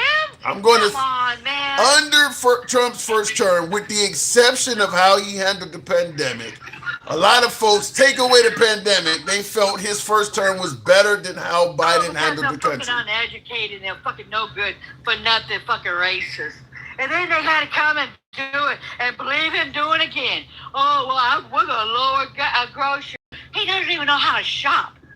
And then I'll tell you, okay, let me give you the second reason now. Second reason is even better to vote for Trump than the first reason. Second reason being what Trump campaigned on. Trump promised to literally make America one of the greatest countries on earth, if not the greatest. I mean, if you hold on, hang on, let me get it out. You can tear it apart, but let me get it out. If you believe what Trump campaigned on, it makes perfect sense. He was going to get the bad hombres out of this country. He wasn't talking about deporting grandma. He was talking about getting out rapists and murderers. Even immigrants can get behind that. Why can't we get his ass out then? He talked about bringing down your rent prices. He was going to cut your energy bills in half in a year or less. He was going to bring down the price of groceries on day one. He was going to bring down the price of... There was not going to be any new wars. He was going to end the Ukraine-Russian... He was going to end the Ukraine-Russian war in 24 hours. There's a lot of legitimate reason to vote for him. He promised some good shit. And guess what? He hasn't delivered not one single thing. Right. Only $2 billion in his fucking pocket. Ain't that about a bitch? I'm just... Mayonnaise looking twits? Ain't that about a bitch? You sold us out. You threw black and brown people. You threw undocumented immigrants. You threw everybody underneath the bus. For what? for your racist, no good for nothing ass. I wanted to be white again. Let me break this down to you, mayonnaise looking twits. Americas would never be YT. Never. They was brown before they got here. Understand that, you colonizer ass bitches. That's what I'm saying. That never was white. And never will be white. And I see it's black and brown bitches all day. And I see in the comments, Melissa says MAGA is harming our country on every metric. Every metric. Wow. I gotta move it on, gangster. I gotta move it on. So let me tell you, see, Tim? Let me tell you. I'm so sick. That's why I disrespect it. That's why I call them burnt mayonnaise. That's why I call them crackers. Because I can't stand what they did to this damn country. They divided us. They got us. They don't like us. They never did, Timmy. You know this from being a black man. They never liked black and brown. But folks. you do know that you do realize that some would say the division started with Barack Obama. It wasn't because he was a black man and he was trying to do something, and the white man didn't want him to do nothing. They wanted him to be a lame duck. That's what they wanted him to be. You sound like Mitch My McConnell. dog goes, Tim. All right. Banana. Appreciate it. Thank you. Tap the screen. Get a lot of lazy thumbs in here. Can we get up to 100,000? By the way, for you folks watching on YouTube, I also need you to smash that like button. If you're new to watching this program, we don't block, ban, or censor. You may have been able to come to that conclusion anyway, based on some of my callers, but we don't block, ban, or censor. We do believe in letting folks speak. It's all about free speech here. Our comments go left of Bernie Sanders to I'm having dinner with Q. So we don't censor anyone, no matter where you are on the political spectrum. We are MAGA friendly as well. So just because you got an opinion that leans right or left, we believe in free speech. You can be critical of anybody on the program, including yours truly. And we don't run from comments that are critical, no matter who you are criticizing. That's how free speech works. So if you enjoy this type of open dialogue from all sides of the aisle without the censorship, I'm going to ask that you follow the program. If you're watching us currently live on Instagram, TikTok, Substack, or Clapper, and if you're watching us live on YouTube, give your boy a sub. We're here most weekdays, so give you guys a sub if you're watching us live on YouTube. And on YouTube, I need you guys to smash that like button. Whole lot of you folks on YouTube that can show your boy some love. Hey, are you one of those people that don't believe that the first president was black, are you? Huh? What are you asking me? Was George Washington a black president? He said, hey, are you one of those people that don't believe that the first president was black? No, I don't believe George Washington was a black guy. Is that what you're trying to get across? No tax on tips when Kamala Harris was trying to copy from Donald Trump. Kamala Harris put her campaign in debt. Yeah, I'm going to say absolutely. If you're listening to what Trump campaigned on versus what Kamala Harris campaigned on, I can totally understand people voting for Trump. Trump made big promises.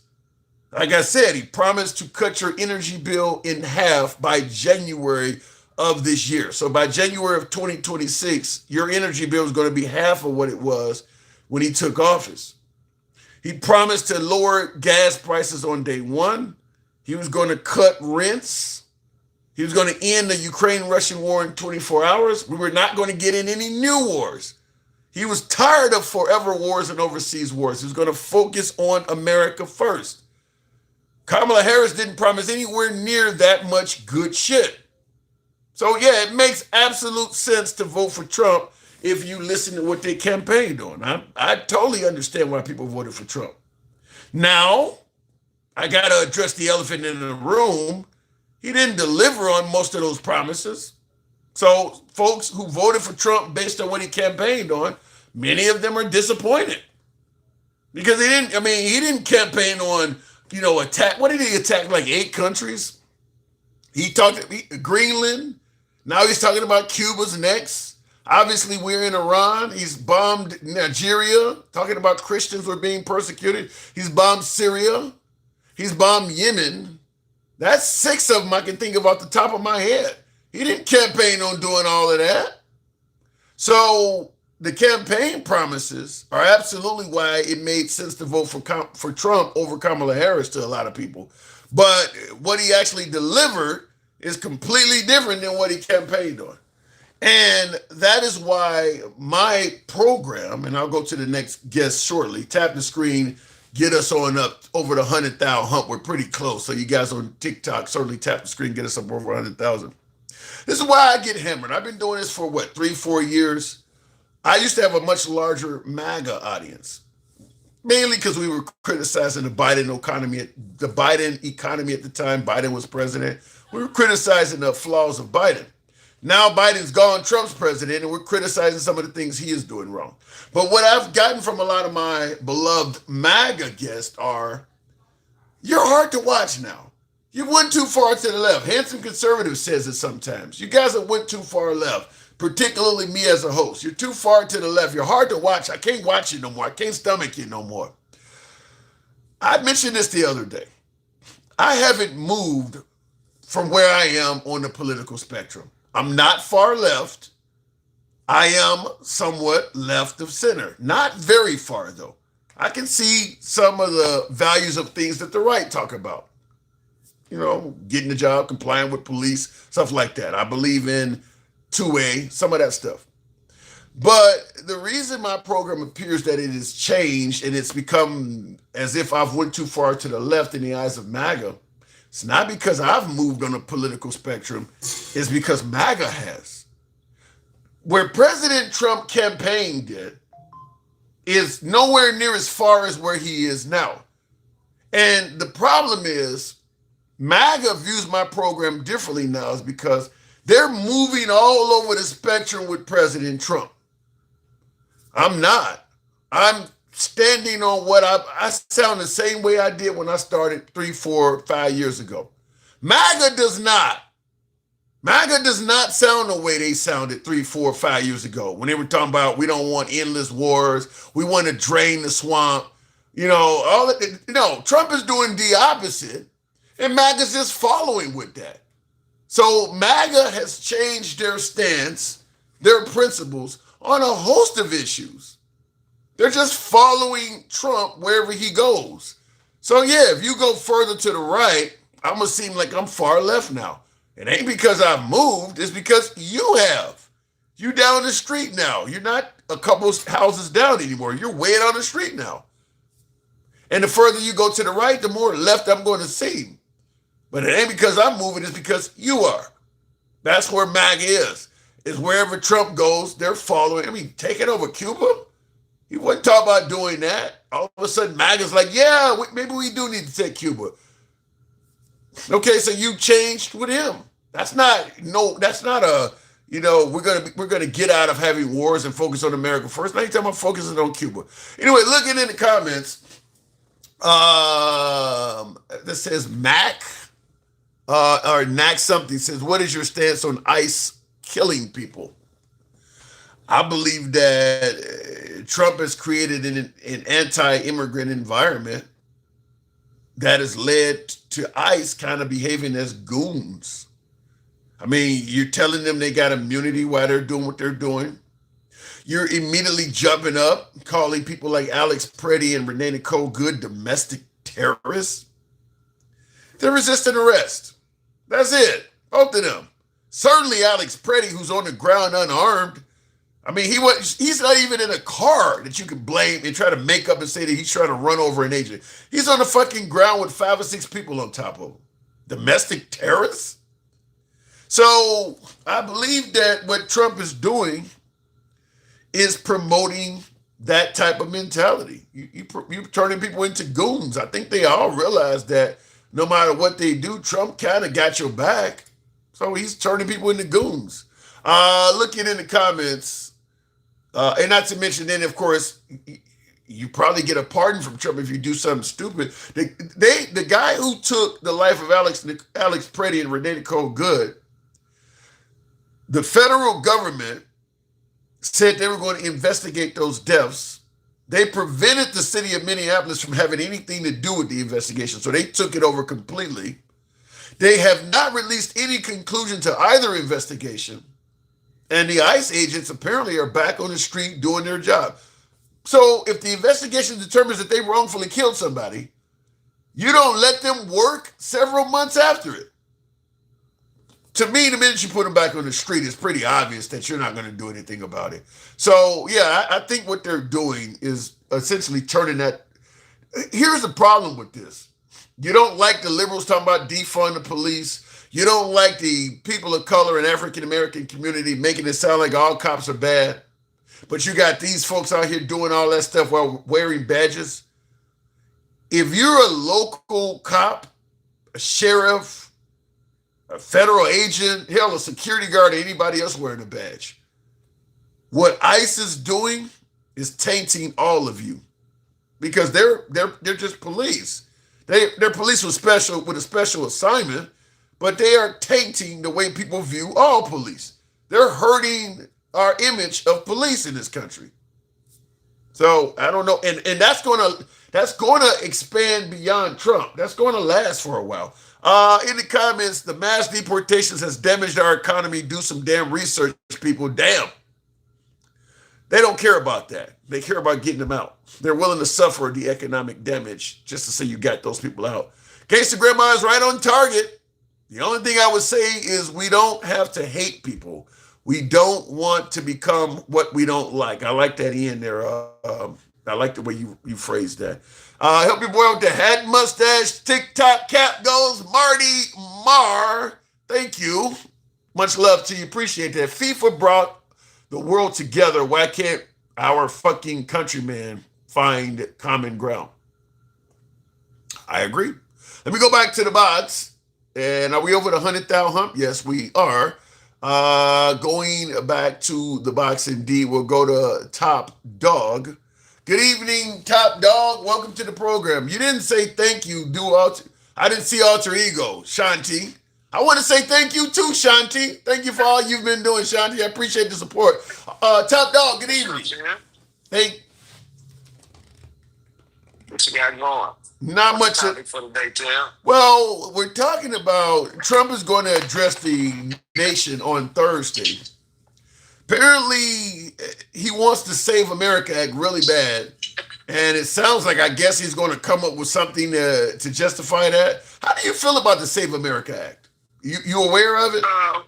And I'm aware. That's what they asking for. What they want IDs and birth certificates at the voting booth. Yeah, that's one of the main things in there. Yeah, they want you to. I understand the IDs, but all the other stuff, nah. Tim, I'm cool. I hear in Oklahoma we got to show IDs. So okay, ID is fine. I agree with that, but anything more than that, we're trying to cut back. A lot of people don't even have their birth certificate.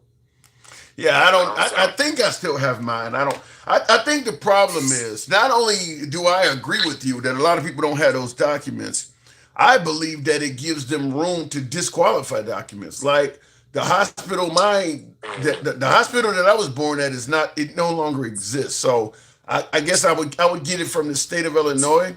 But then you can start disqualifying documents based on seals. Your document doesn't have a state seal on it, or like when Obama. The birther movement. Obama produced his birth certificate, and Trump was the first person to say this ain't a real birth certificate. So if he can say that to a president, what makes you think he won't say that to a whole bunch of citizens?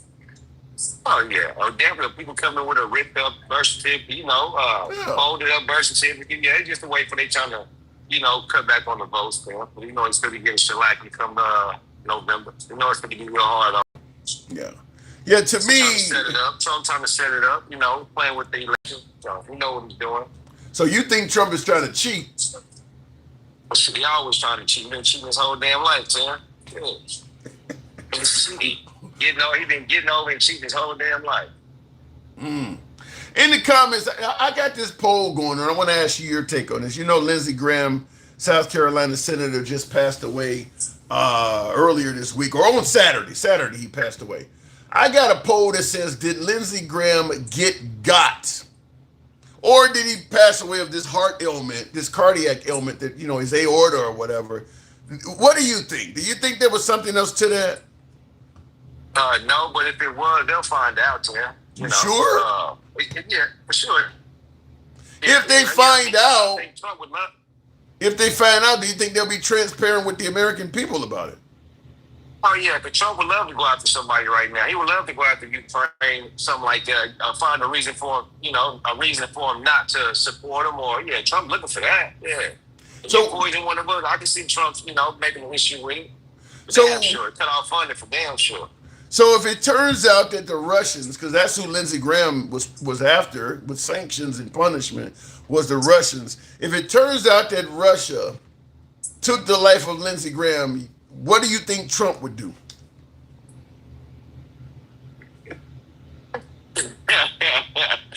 Hey, well, that's supposed to be his buddy. So shit, he got to find out who done it, who was behind it, and go after him. I'm asking you though. Let's say Trump is advised by. If it was 100%, it was one of Russia's behind Russia. I'll say Putin was behind it. Just say that hypothetically.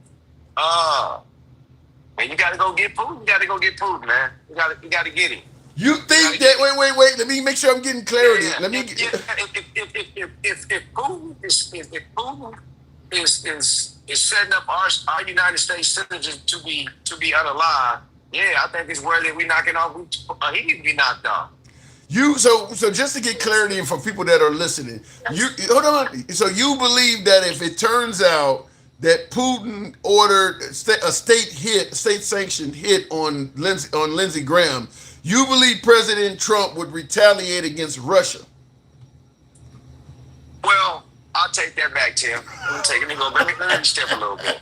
Any other country besides Russia, I think Trump would do something. Russia, I don't know, because from what we see, he's scared of Putin. So I don't know what he'd do with Putin. Honestly, I'm being honest with you, Tim. Any other country, like I say, a smaller country like Ukraine or something like that, he would definitely go after him. Yeah. For sure. China? You think he would go after China? I think no, he wouldn't. He'd probably do a lot of sanctions and shit like that. He'll make it hard for him. To do business with America right now. But Trump, he's a chick. He's what they call him, taco. He's taco. So I ain't got no faith in him right now. Him being dominant on the world stage. So nah. Yeah. Let me ask you something else. Now I'm assuming you know who Lil Boosie is, the hip hop artist. Yes, sir. Big fan. Was a big fan when I was back 20 years ago. Back when he was with Webby and all of that. Okay, so yes, sir. The point what I want to ask is, he's alleging via lawsuit that he paid 600 bands, $600,000 for a pardon from Trump and didn't get it. So he is suing associates and lobbyists of Trump, saying that he lost 600 G's. Do you believe Trump would be capable of actually selling a pardon? Yeah, I think Boosie didn't have enough money. I think the pardon's going for $1 million. I don't think he had enough money. That's why he didn't get his pardon. Honestly, I think Trump is selling pardons for $1 million at least. At least $1 million. You can get a federal pardon if you donate to one of his charities or something that you got to put the money somewhere. I don't know how he's doing it, but I can see him selling those pardons for $1 million a piece. And I think Boosie he was short.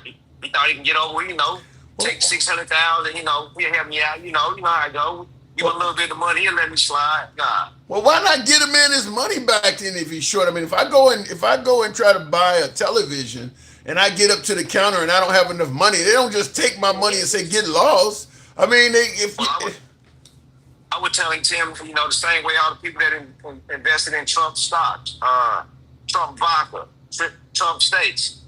You lost your damn money fucking with Trump. Fucking with Trump. Like some people, some people in the world or in your neighborhood, like, man, don't trust him with nothing. And some people still go fuck with him. And that's how Boosie was. He thought he was getting over. He had a little backdoor channel to the president, and he got fucked. That's all. He didn't have enough money. He took his money. Yeah, it didn't go well. I mean, I feel sorry. On the streets, Boosie would be a Negro you don't F with, but the president ain't shit he can do about it. So you said money gone. That money gone, yeah.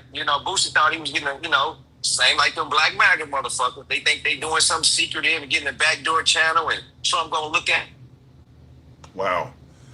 I mean, so because who I am, and I support him. Boosie was playing the line. He was playing the fence. Trying to talk highly of Trump and all this shit when he was trying to get the pardon. You know how it goes. That's He crazy. didn't get shit. He never. Yeah, I think he's selling parts for at least $1 million a piece, Tim, right now. Hey, drain the swamp, Come huh? on. Drain the swamp, huh? Nah. Trump, this time right here, Tim, Trump's about getting his money right. That's all he's doing. You know, honestly, Trump is doing what every father in the world wish he can do for his kids. Build a legacy and lead them every goddamn thing, and where his name is going to go on for 3, 4, 5 generations. That's all he's doing. He's worried about his generation, his kids, his grandkids. He ain't worried about shit else. You think they're going to let him keep all that money, kind of like what they told Christopher Walken in King of New York? You think you're going to live to spend all that money, you fucking hump? You think they're going to let him keep it?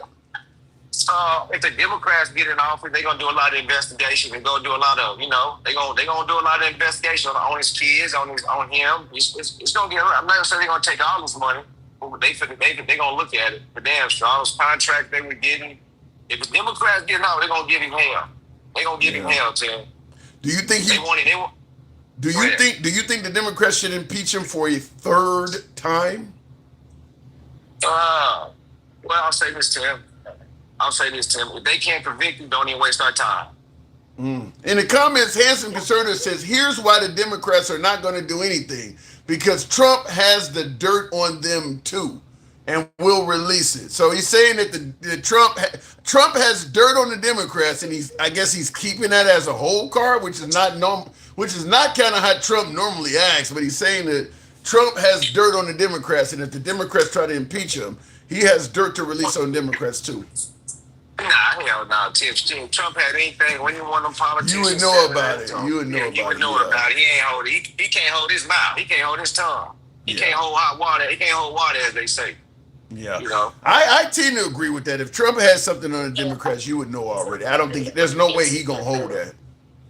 Oh yeah, Tim. That's what I say. If the Democrats, if they want to impeach him, okay, you better convict him, because you're wasting our time. You're wasting his time and everybody else's time. You cannot. If you're going to impeach him, y'all better make damn sure we got enough votes in the Senate to convict his ass.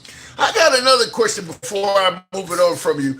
ICE has taken the life, Immigration Customs officials, they've taken the life of 2 people in less than a week's time, both without body cams, despite receiving millions upon millions of dollars from the big, beautiful bill. I guess my question is, why don't they have body cams? They're not that expensive. No, they're not expensive, Tim, and they got billions of dollars to get them and install them and get it all set up. The reason why they won't get the damn cams, Tim, is why anybody else won't get cams. They don't want the way they're getting those illegals out of here. It's going to be very aggressive. It's going to be some shit. We're going to have to do some shit that we can't report. So if there ain't no cameras, don't nobody know about it. It's our word against theirs. And we got Trump in our back pocket. So in other words, you believe that ICE is breaking the law in these arrests? Yeah, for sure. I mean, they're gonna have to. So, but if we got cameras, we're gonna have to be accountable for what we're doing. They don't want to be held accountable, Tim. That's the way for them not to be held accountable. What about President Trump, though? Don't you think he won a responsible law enforcement division? Nah, he just like that dude, that old alien-looking son of a bitch up there, Miller. He just want him out of here. We don't care how you get him out of here. We don't give a damn how you get them out of kids, wives, grandma. They don't care. So, no, they don't care. Hell no, they just want him out. They want him out of here. Wow. In the comments, and I see you, Handsome Conservative, come on over. In the comments, Democrats should try looking at a list of desires written down by the Democrats. Socialists in New York, that's what you voted for. The people in New York are very happy. I'll tell you one thing, the people in New York seem to be happier than the citizens of Mississippi, and that's all capitalism. So I don't know why they keep bringing up, why do they keep going at the Mamdani so hard? For one, he's a Muslim. That's one. They're just trying to find something negative off in him anyway. It don't matter what he do. They're going to find, like you said, when he jumped in the pool with a suit on, they made a big deal about that. Like, come on, who gives a damn about that? So it's just something to give them some issue. They mad because the people do. I ain't going to say everybody love him up there, but from what I'm seeing just from the outside looking in, hey, they give him thumbs up with what he's doing up there. Yeah, that's what I've heard. And the average working man in New York seems to be considerably happier with their governor of New York than the average working man of, Miami or even some conservative area. I don't know. The conservatives are not bragging about how greatly ran their states and areas are. So I don't see, if you think Mamdani is doing it wrong, tell me some cities where the right is getting it so right. Because I'm only hearing criticism on the left. I'm not hearing a lot of bragging about the right. Oh yeah, for sure, Tim. And I think up there with Madonna, whatever his name is, Tim. They say a lot of people they're gonna flee New York. The people are not leaving New York. There's too much money in New York, Tim. Yeah. If somebody do leave, somebody to replace them. So if 10 millionaires leave, guess what? 10 millionaires gonna come back and take their spot. So that's a good point. And I see they just go ahead. They're just the right side, Tim. They don't want to see progression. They don't want to see us giving back. But we're giving money all over the fucking world. It's got to be something to it. And I see in the comments, Sassy said, it's crazy how the people who do the most complaining are the people that don't live in New York.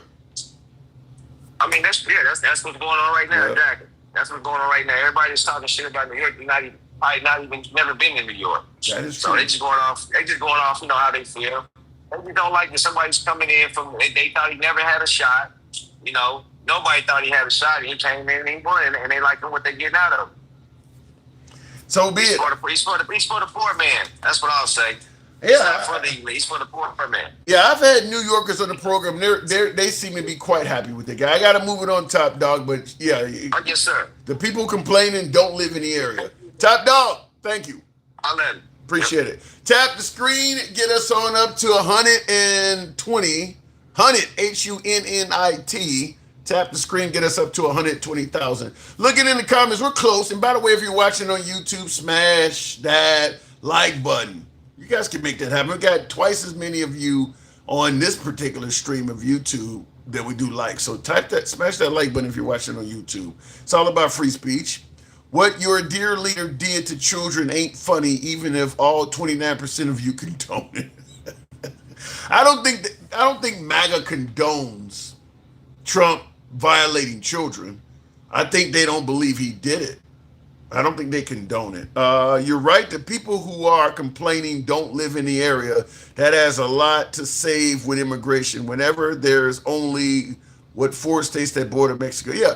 I mean, most of the people bitching about Chicago don't live there. Most of the people bitching about liberal cities, period, do not live in those liberal cities. That's common. Most of the folks on the right that are bitching about all these liberal cities don't live in those cities. And as I stated earlier, they're not bragging about a bunch of conservative areas. You don't hear the right bragging about how well run and how great conservative areas are. They're just finding things to complain about liberal cities, but they're not taking a lot of credit for their own areas. So yeah, that almost looks like, I don't know. To me, it lacks credibility in judgment. Okay, if you want to say the liberals are getting it wrong, let's hear about how great the right is getting it. Then we'd have a case to be made. Looking in the box, we'll go ahead and move it on up to handsome conservative. Did he remove the annoying church bells? What is that? How does MAGA deny it? They find ways of doing that. Conservative, good evening. Hey, can you hear me? Loud and clear, sir. What am I getting wrong this evening? What am I getting wrong? Talk to me. Well, it occurs to me that I've been chewing on this for a little while, and it baffles me that the Democrats, and not to be too personal, don't see how dirty their side really is in Washington. Explain. Elaborate. I'm not saying, don't misunderstand me, I'm not saying that we don't have the same problem on the Republican side. I'm not saying that at all. But I'm saying when you find a man like Donald Trump, the one thing I figured out a long time ago with him is if they try to come after him again, he's made plans for that. He's the kind of guy that will be like, I've been waiting for this for the second time, and try to impeach me, and I'm going to let all the dirt go that I got on you guys. I bet he's been digging shit up on all of them. You think you would? Hold on. All of them are dirty. Okay, even if he has some dirt or whatever, I'm going to say the same thing I often say about the Epstein list in regards to President Trump. We have dug in so deep into our own camps that even if you release dirt, it ain't going to change any hearts and minds. I mean, the left... See, I disagree, and I mean no disrespect, Tim. I really don't, but I strongly disagree. I think if Trump let the shit go that he's got on the Democrats, the Democrats are a lot of Democrats or be like, okay, I'm not going to vote Republican, but I'm sure as hell going to vote these bastards out and cost them their income and their job because they're dirty as fuck. And as far as the Epstein files go, you were never going to get that. I knew that from the beginning. Wait. So you knew Trump was going to stonewall on the Epstein files? I knew that whether it was a Republican or a Democrat that was president, there are people in both parties that have something to lose if those papers get released. And the truth of the matter is nobody in power was going to release those papers because one side will be like, okay, we were there, but so were these people. So were the Democrats. Okay, but wait a minute. So if Trump did not abuse a child, he's just defending Republicans that did? It could be. I don't know. I'm not saying because I don't know. I'm just saying that I believe that if there were people there were people there from both sides of the aisle. And that's enough damage to cost them their reputation and to cost them their job. I'm going to say that this is it's not a one-sided. Yeah, okay. I know it's not a one-sided thing, but Trump led everybody during the campaign to believe he was going to help us get to the bottom of it. He wasn't just going to get in there and do the same thing everybody else did. I'm going to say this again. I'm not a MAGA. I'm a conservative. So, and I've told you already, I voted for Trump the first time, not the second or the third. Okay. But I'm going to tell you this. Every politician, regardless of whether they say they're a politician or not, every politician on either side is going to tell you what you want to hear so they can get their job. That's what they do. They've been doing it my whole life. This is not new. So he's so in other words, after all is said and done, despite all the stuff he said, he's just another lying politician that said whatever he had to say to get in there. I don't think that you can be 100% honest with the American people and run as a president or run. Shit, did he even try to be 70% honest? I think he's been honest on a lot of things. I just don't think that he's letting everything he knows out of the bag. Because, I can understand he doesn't want his friends to get screwed over. Maybe his friends were there and didn't do what they would be accused of doing. I don't know. I'm just saying dropping a name is, in that instance, is going to cause their job and their reputation. You're more interested in protecting very wealthy men from being harmed than doing anything. I'm talking about Trump. Based on what you're saying, he's more focused in protecting very wealthy men from potentially being harmed than these women that were. He ain't done nothing for the women. He ain't even met with the women. He ain't done nothing for them at all. It's all about, let me make sure these rich dudes, none of them get hurt by this at all. You realize how that looks?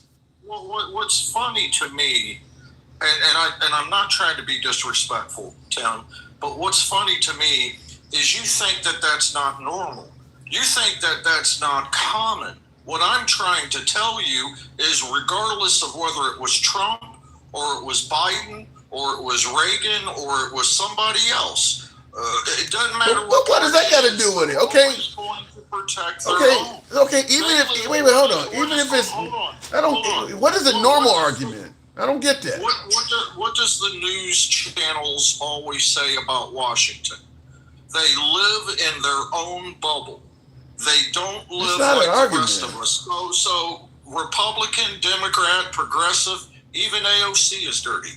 All of them. That's not an argument. Wait, answer concern. That's not. Okay, they all do it. It's not an argument. You're the president. If you're fucking up, well, everybody else does it too, which is what you're saying. No, then you look like a bad guy. We're talking about you right now. You're the president right now. Pointing to what everybody else does. And I think that the president is doing what any other president would do in this situation. I have not seen one president in my lifetime, Republican or Democrat, that did the right thing regardless of the fucking. Then you hold them accountable too. When they're actively doing it, they get held accountable too. Right, and that's fine. But at the end of the day, I don't think the Democrats are going to do anything but play lip service, because at the end of the day, they got dirt on them too. So did all this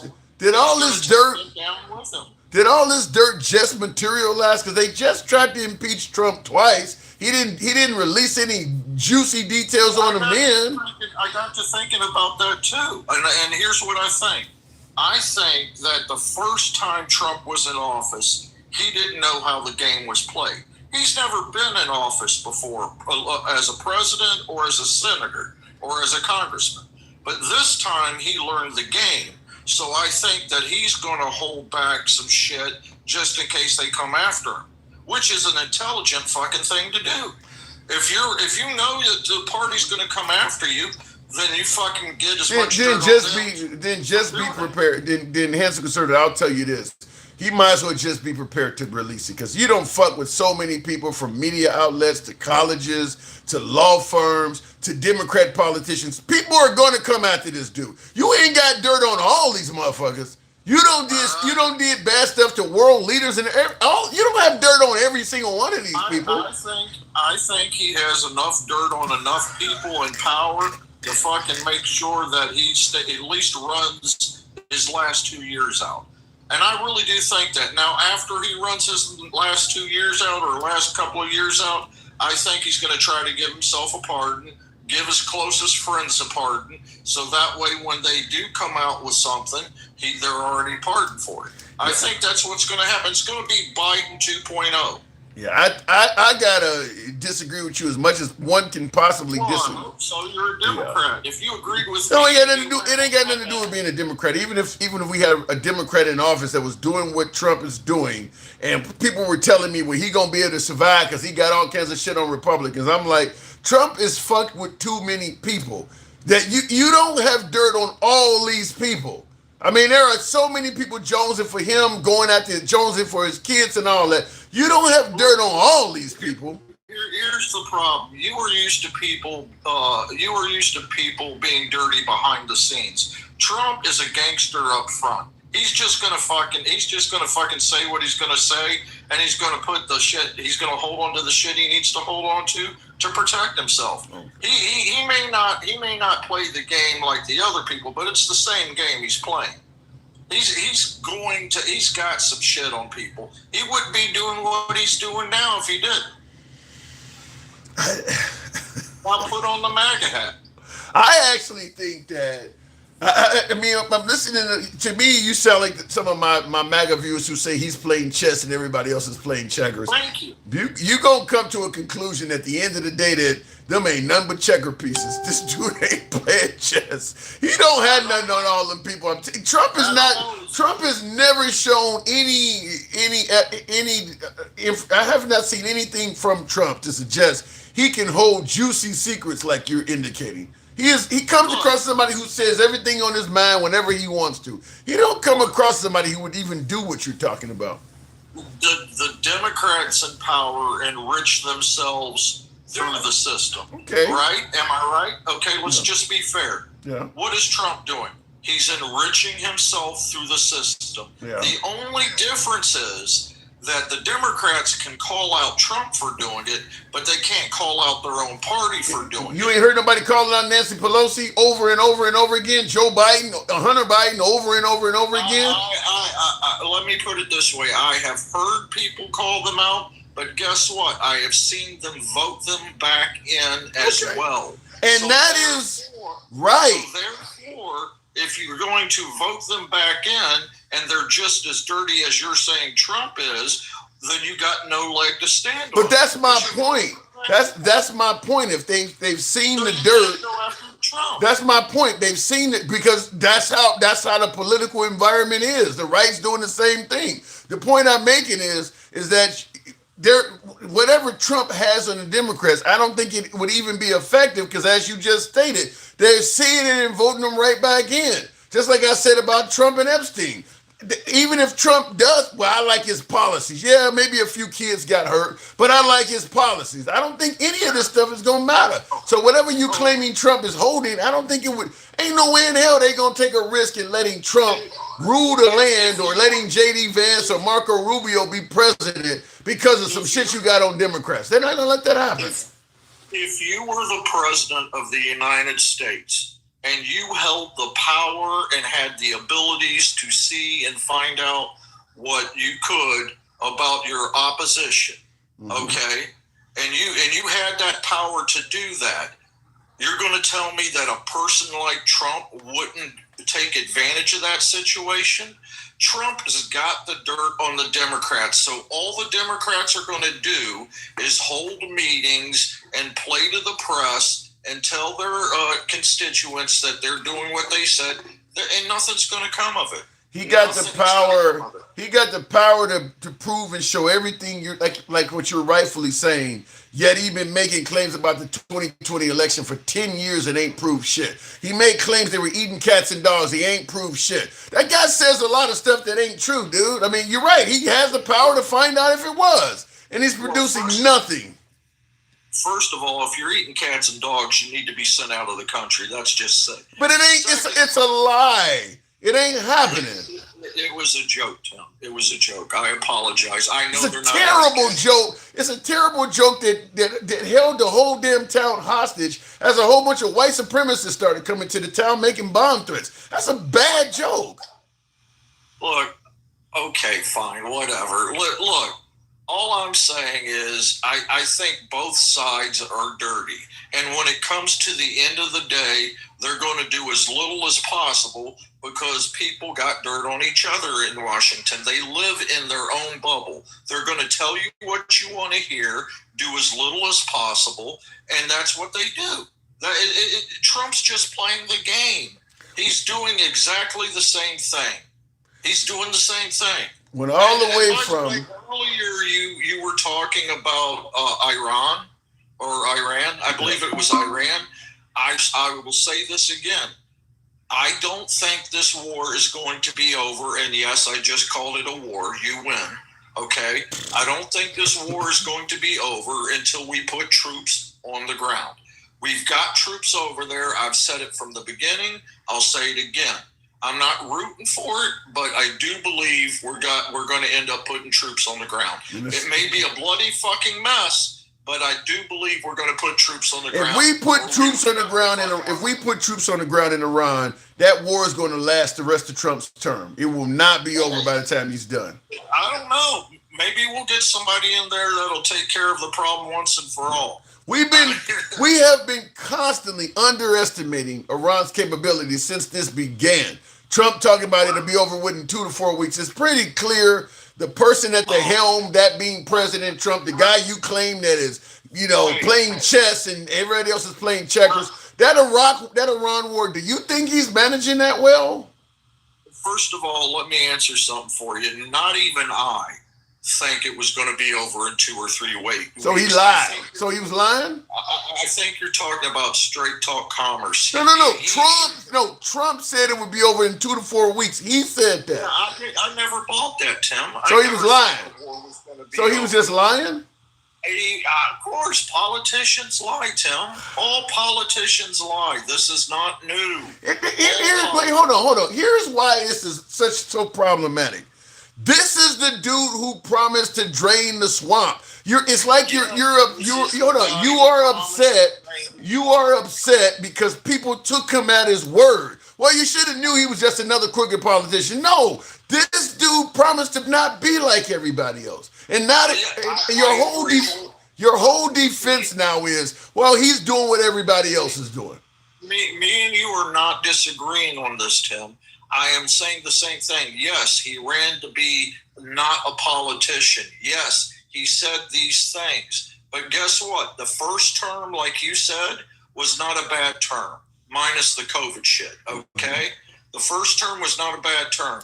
But they ran on him like hair on a dog's dick, all right? They were on his ass, the Democratic Party. So when he got back into office, which the Democrats are the reason he's back in power to start with. But when he got back into office, he's playing the revenge game. He's like, fuck it. If I can't beat him, I'm going to outdo him.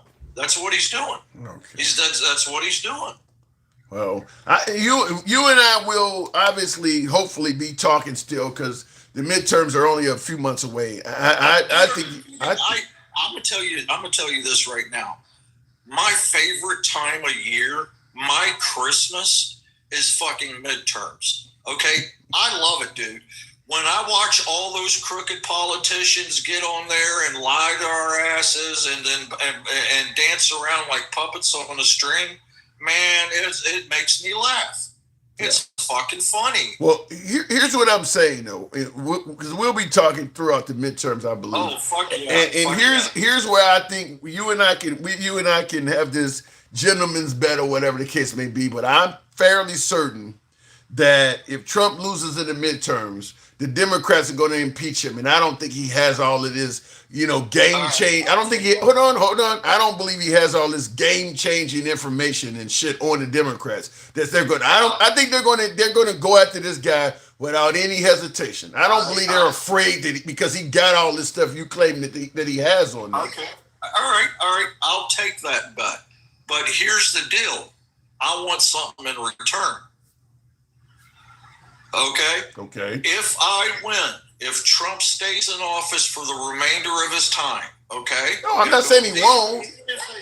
Huh? I'm not saying the impeachment will be successful because Democrats they just may win Congress and not the Senate, just like when Nancy Pelosi impeached him twice. He didn't leave. If they go after him, that's going to happen. And they impeach him, you win. But if they can't get him out of office, I want you to make one of your little famous clips that you do wearing that fucking MAGA hat because you said you were a friend of the MAGA. I want you to wear it and tell us that we were right. Well, first, I don't think you're understanding what I'm saying. What I'm saying is I feel confident if the Democrats just win the House, he will be impeached. I'm not saying that will lead to him getting kicked out of office, though. You can get impeached like Clinton did and Trump did twice, and they didn't get kicked out of office. That's different. Of course they're going to try to impeach him. Right then. That's their playbook. They're like, okay, we know we can't win this, but it'll play to our party if we try to impeach him, even though we know it's not going to go anywhere. See, y'all keep falling for the same shit. Oh man, I hope I pissed off Gangster. No, not Gangster. You got Stick the ruler this time. Fuck. I mean, all right. Stick, talk to me. So I'm listening to this jargon that the House of the Conservatives got going on. No, I'm just saying. I called it jargon. I didn't. You know what I mean? It's really, really jargon because what I'm hearing is Trump is doing horrible, terrible things, but it's okay because I think that the Democrats are doing it.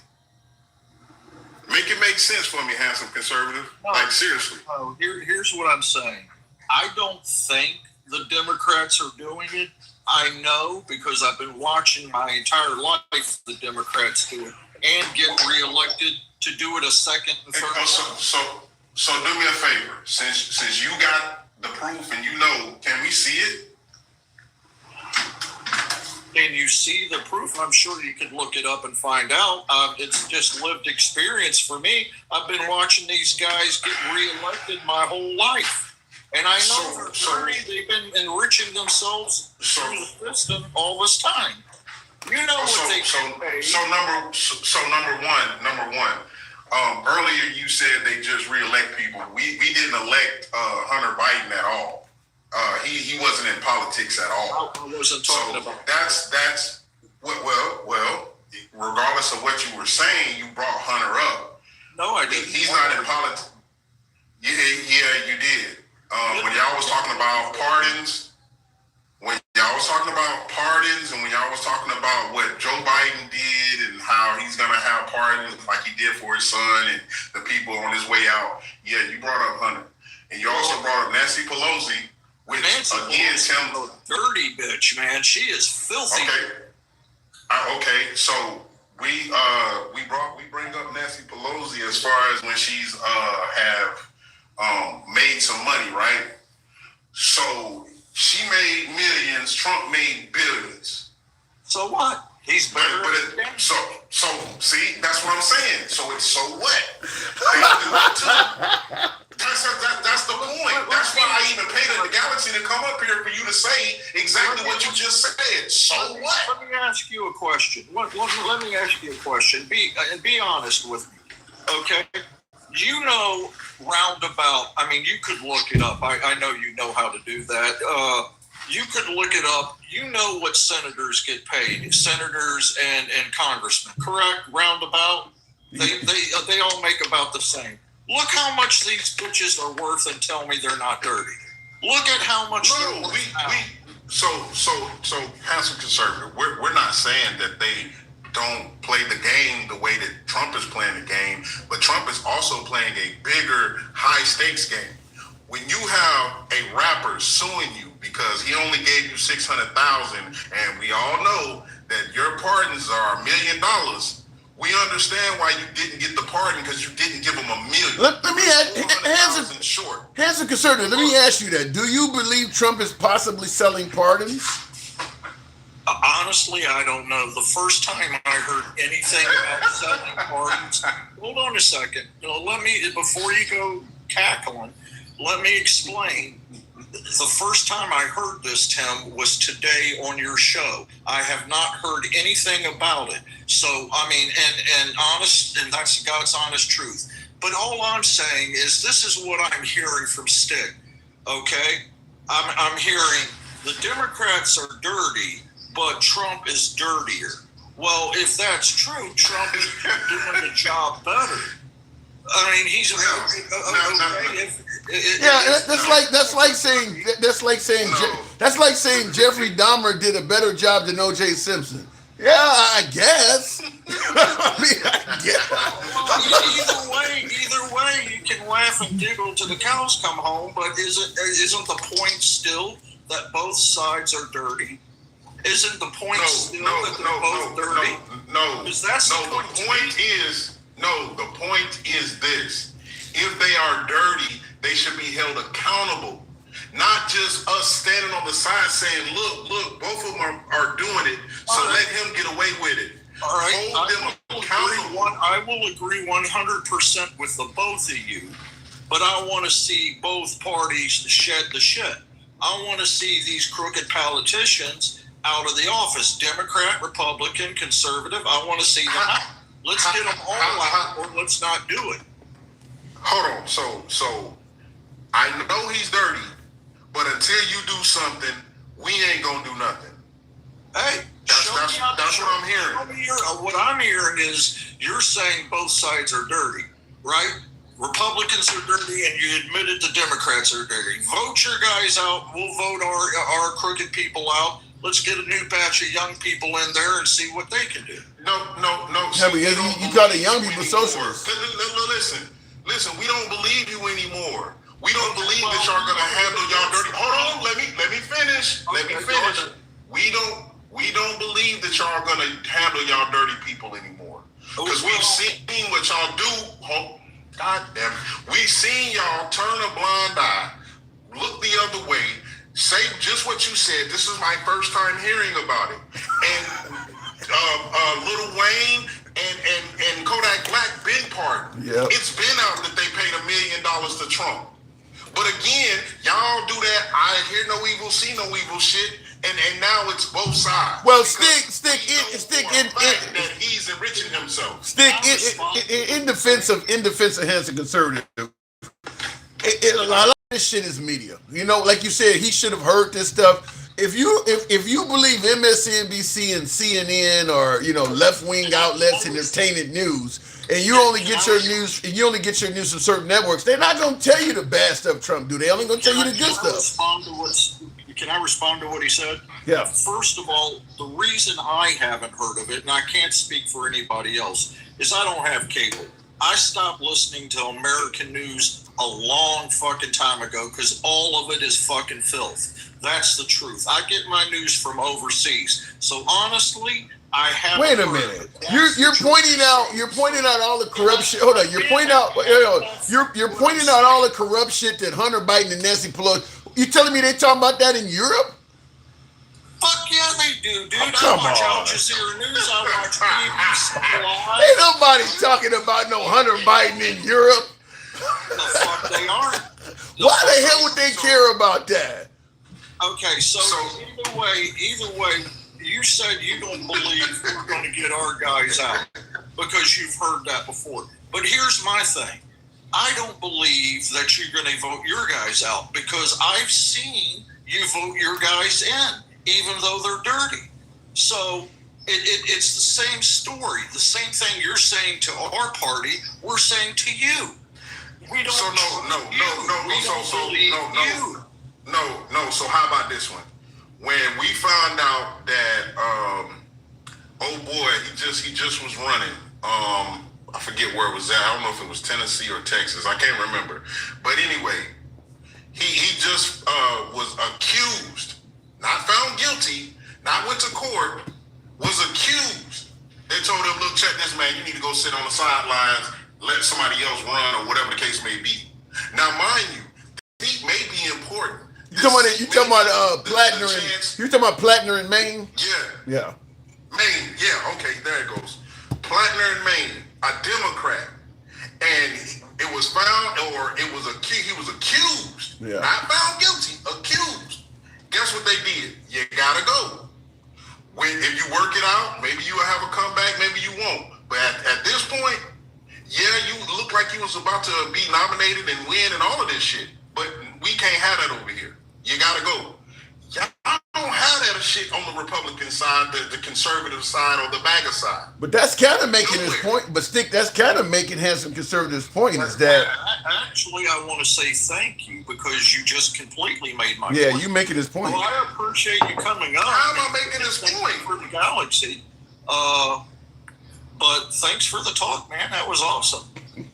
No, I actually did not make your point. I made the point that we hold accountability on our side. But that's his point. Accountability on your side. That's your his party is fucking dirty as hell. His point is that the same people in. So okay, with Plattner right now, show me where he's guilty in a court of law.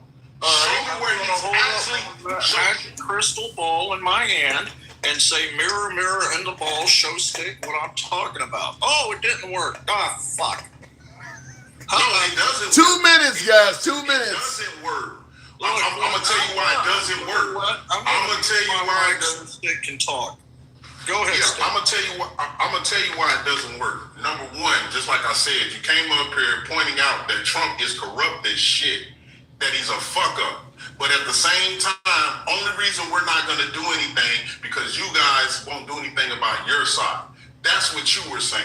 Then point two, I pointed out how we have people accountable. The point that I was making with Plattner was we're holding his ass accountable even though he hasn't been proven guilty in a court of law.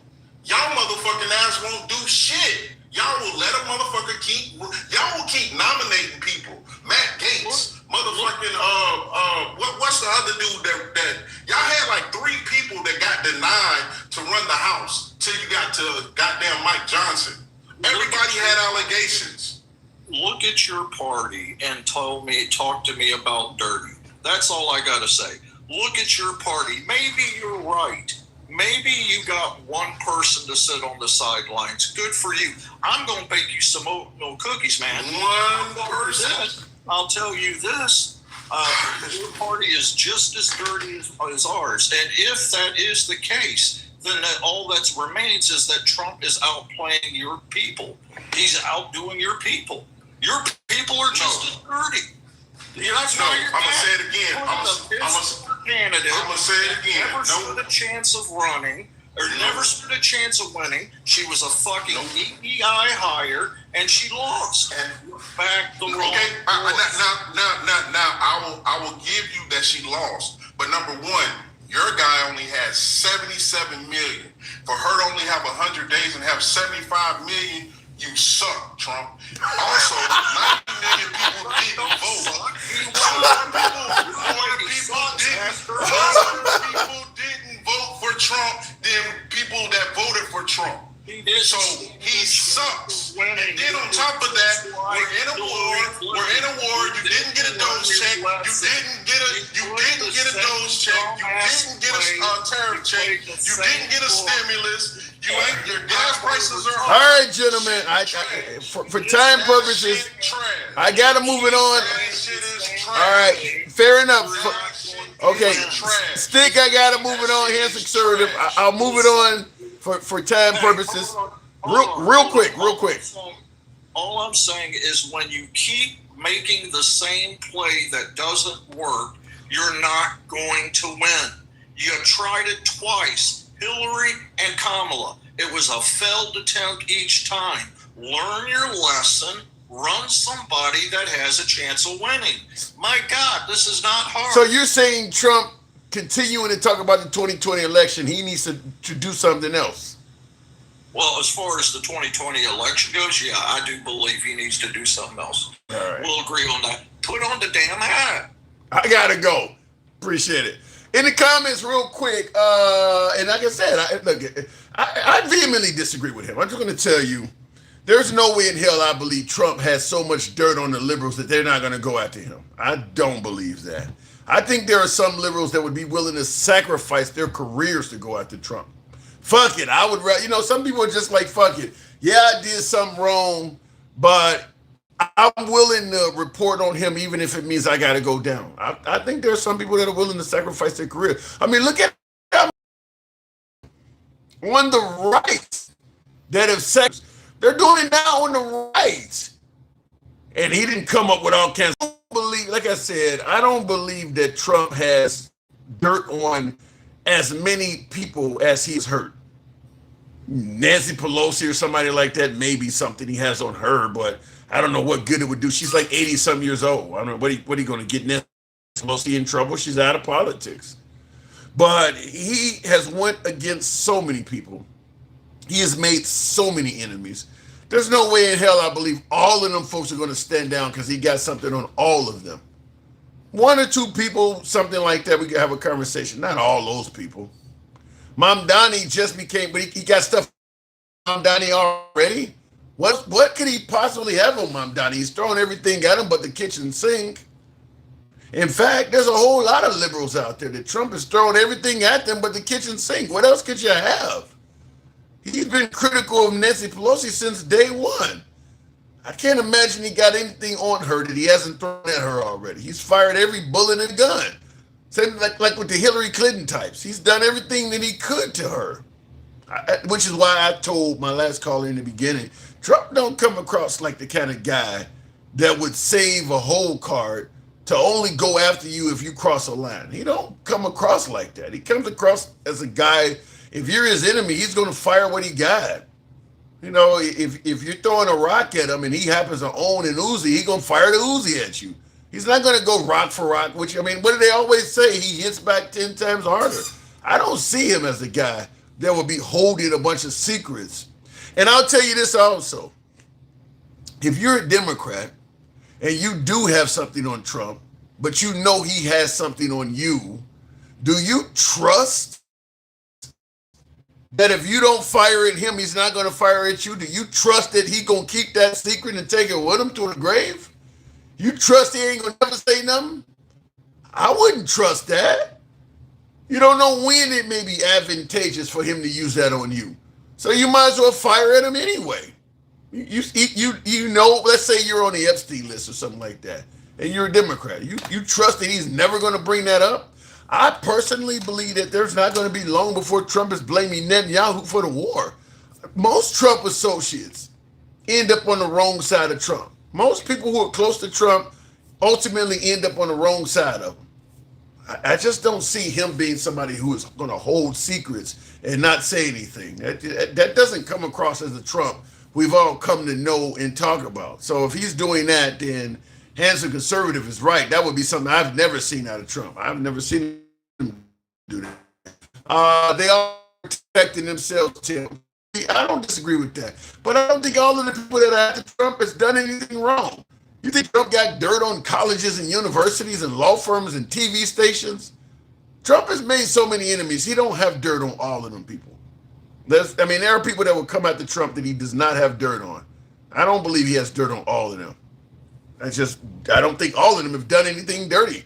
I'm a very intelligent American, and I blame Congress for rubber stamping everything the president wants. That's the problem. I agree it's the problem, but I don't agree that they're rubber stamping it. They're just turning a blind eye. Trump isn't leading by having Congress rubber stamp shit. He's leading by Congress taking vacations. Trump, for the most part, Trump's presidency has been executive orders. That's why the pushback is when folks say, Trump isn't perfect, but I like his policies. The pushback is what policies? It's just EOs. There's no bipartisan policies coming from Trump. It's all executive orders. The next guy can come in there and do exactly what Trump did to Obama and Biden. Just wipe all that shit clean. None of that stuff has been codified via Congress. It's all just executive orders. You can get rid of all that stuff on day one, just like Trump did with Biden's administration. He got rid of a ton of the Biden administration on day one via signatures. Trump is supposedly, what do they call him? He's a negotiator. The art of the deal. That ain't how he's governing. He's not going Newt Gingrich and Joe Biden, where they reached across the aisle and helped Bill Clinton manage the budget, or even Lindsey Graham in his earlier time, where he was reaching across the aisle to Democrats. Trump ain't doing that. He ain't reaching across the aisle. He ain't bringing the sides together and saying, he's just basically governing by executive order. Art of the deal, my ass. The same thing with the foreign policy of President Trump. He's not negotiating deals with Iran and these other countries and terror. He's pretty much telling them, do what I say or we're going to fuck you up. Whether it's through war, whether it's through tariffs, whether it's through sanctions. Do what I said or I'm going to fuck you up. That's not an art of the deal. That's just bullying people to glory. That's what he's doing on every level. Either you do what I say or you pay the price. Up to and including folks who are actually part of his own team as well. Former Vice President Mike Pence, I present him as an example. When he asked Mike Pence to not certify the election. Either do what I say or I'm going to fuck up your political career. He's not negotiating anything. These people are being bullied into doing what they're doing. And I think it's pretty widely believed even on the right side of the aisle, even among MAGA. I think everybody agrees that that folks in Washington are afraid of Trump. I think most people would agree with that. The Republicans too. It ain't that his agenda is just so fantabulous. It's people are scared. They don't want to lose their jobs. They don't want to get death threats like Marjorie Taylor Greene or Liz Cheney. So they're just letting him do what he wants to do. You've seen some of these people bitch about ridiculous spending, fiscal responsibility, endless wars. You've heard them say stuff. Suddenly they're quiet on Trump. They had no problem speaking out about this stuff against presidents in the past. Trump comes along and they suddenly quiet. Yeah, because they're scared. And some of them have came out and admitted it. People who clearly was going to be a politician for the rest of their lives, resigning and all kinds of shit. People jumping ship in the military. People are scared. I think that's pretty obvious. It ain't the art of the deal at all. He's frightening people into his will. Evil says, Tim, that was crazy. Handsome conservative is in Trump's asses. So that you are buffering on YouTube. We're buffering on YouTube? I didn't know that. He's a bully and MAGA is weak. I don't know how weak MAGA is, but Trump is definitely bullying his way to glory. I don't think there's any denying that. He's not. I mean, think about how much bipartisan shit has he done? Maybe the Lincoln Riley Act. What has he done that's really been bipartisan? It's mostly all been done for one side. And most of it has been done by executive order. It ain't even been at the blessing of the Republicans in Congress. It's just been him. So go figure. So I guess when I ask my wife to make dinner, that's my frightening her. I don't see how asking someone to do something is frightening them. Can you elaborate? If your wife says, I don't want to make you dinner, and you're on top of her beating the shit out of her, yeah, you're frightening her. If she thinks that not making you dinner is going to cause you to beat the shit out of her, or perhaps you asked your wife to make you dinner, and she was going to say she had a headache, but she just found out the last 5 wives that you had before her all got their asses beat for not making you dinner. That's what's happening. Do you have a history of beating the hell out of women that don't make you dinner? Because Trump has a history of beating the hell out of people that don't do what he asks. That's the difference. He has a documented history of people up to and including him asking Mike Pence not to certify the election, and then he beat the hell out of Mike Pence. He has an actual history of doing it. So hopefully that explains your scenario there. In the comments, most Americans just want lower taxes for us and higher for the rich. MAGA is not among that crowd.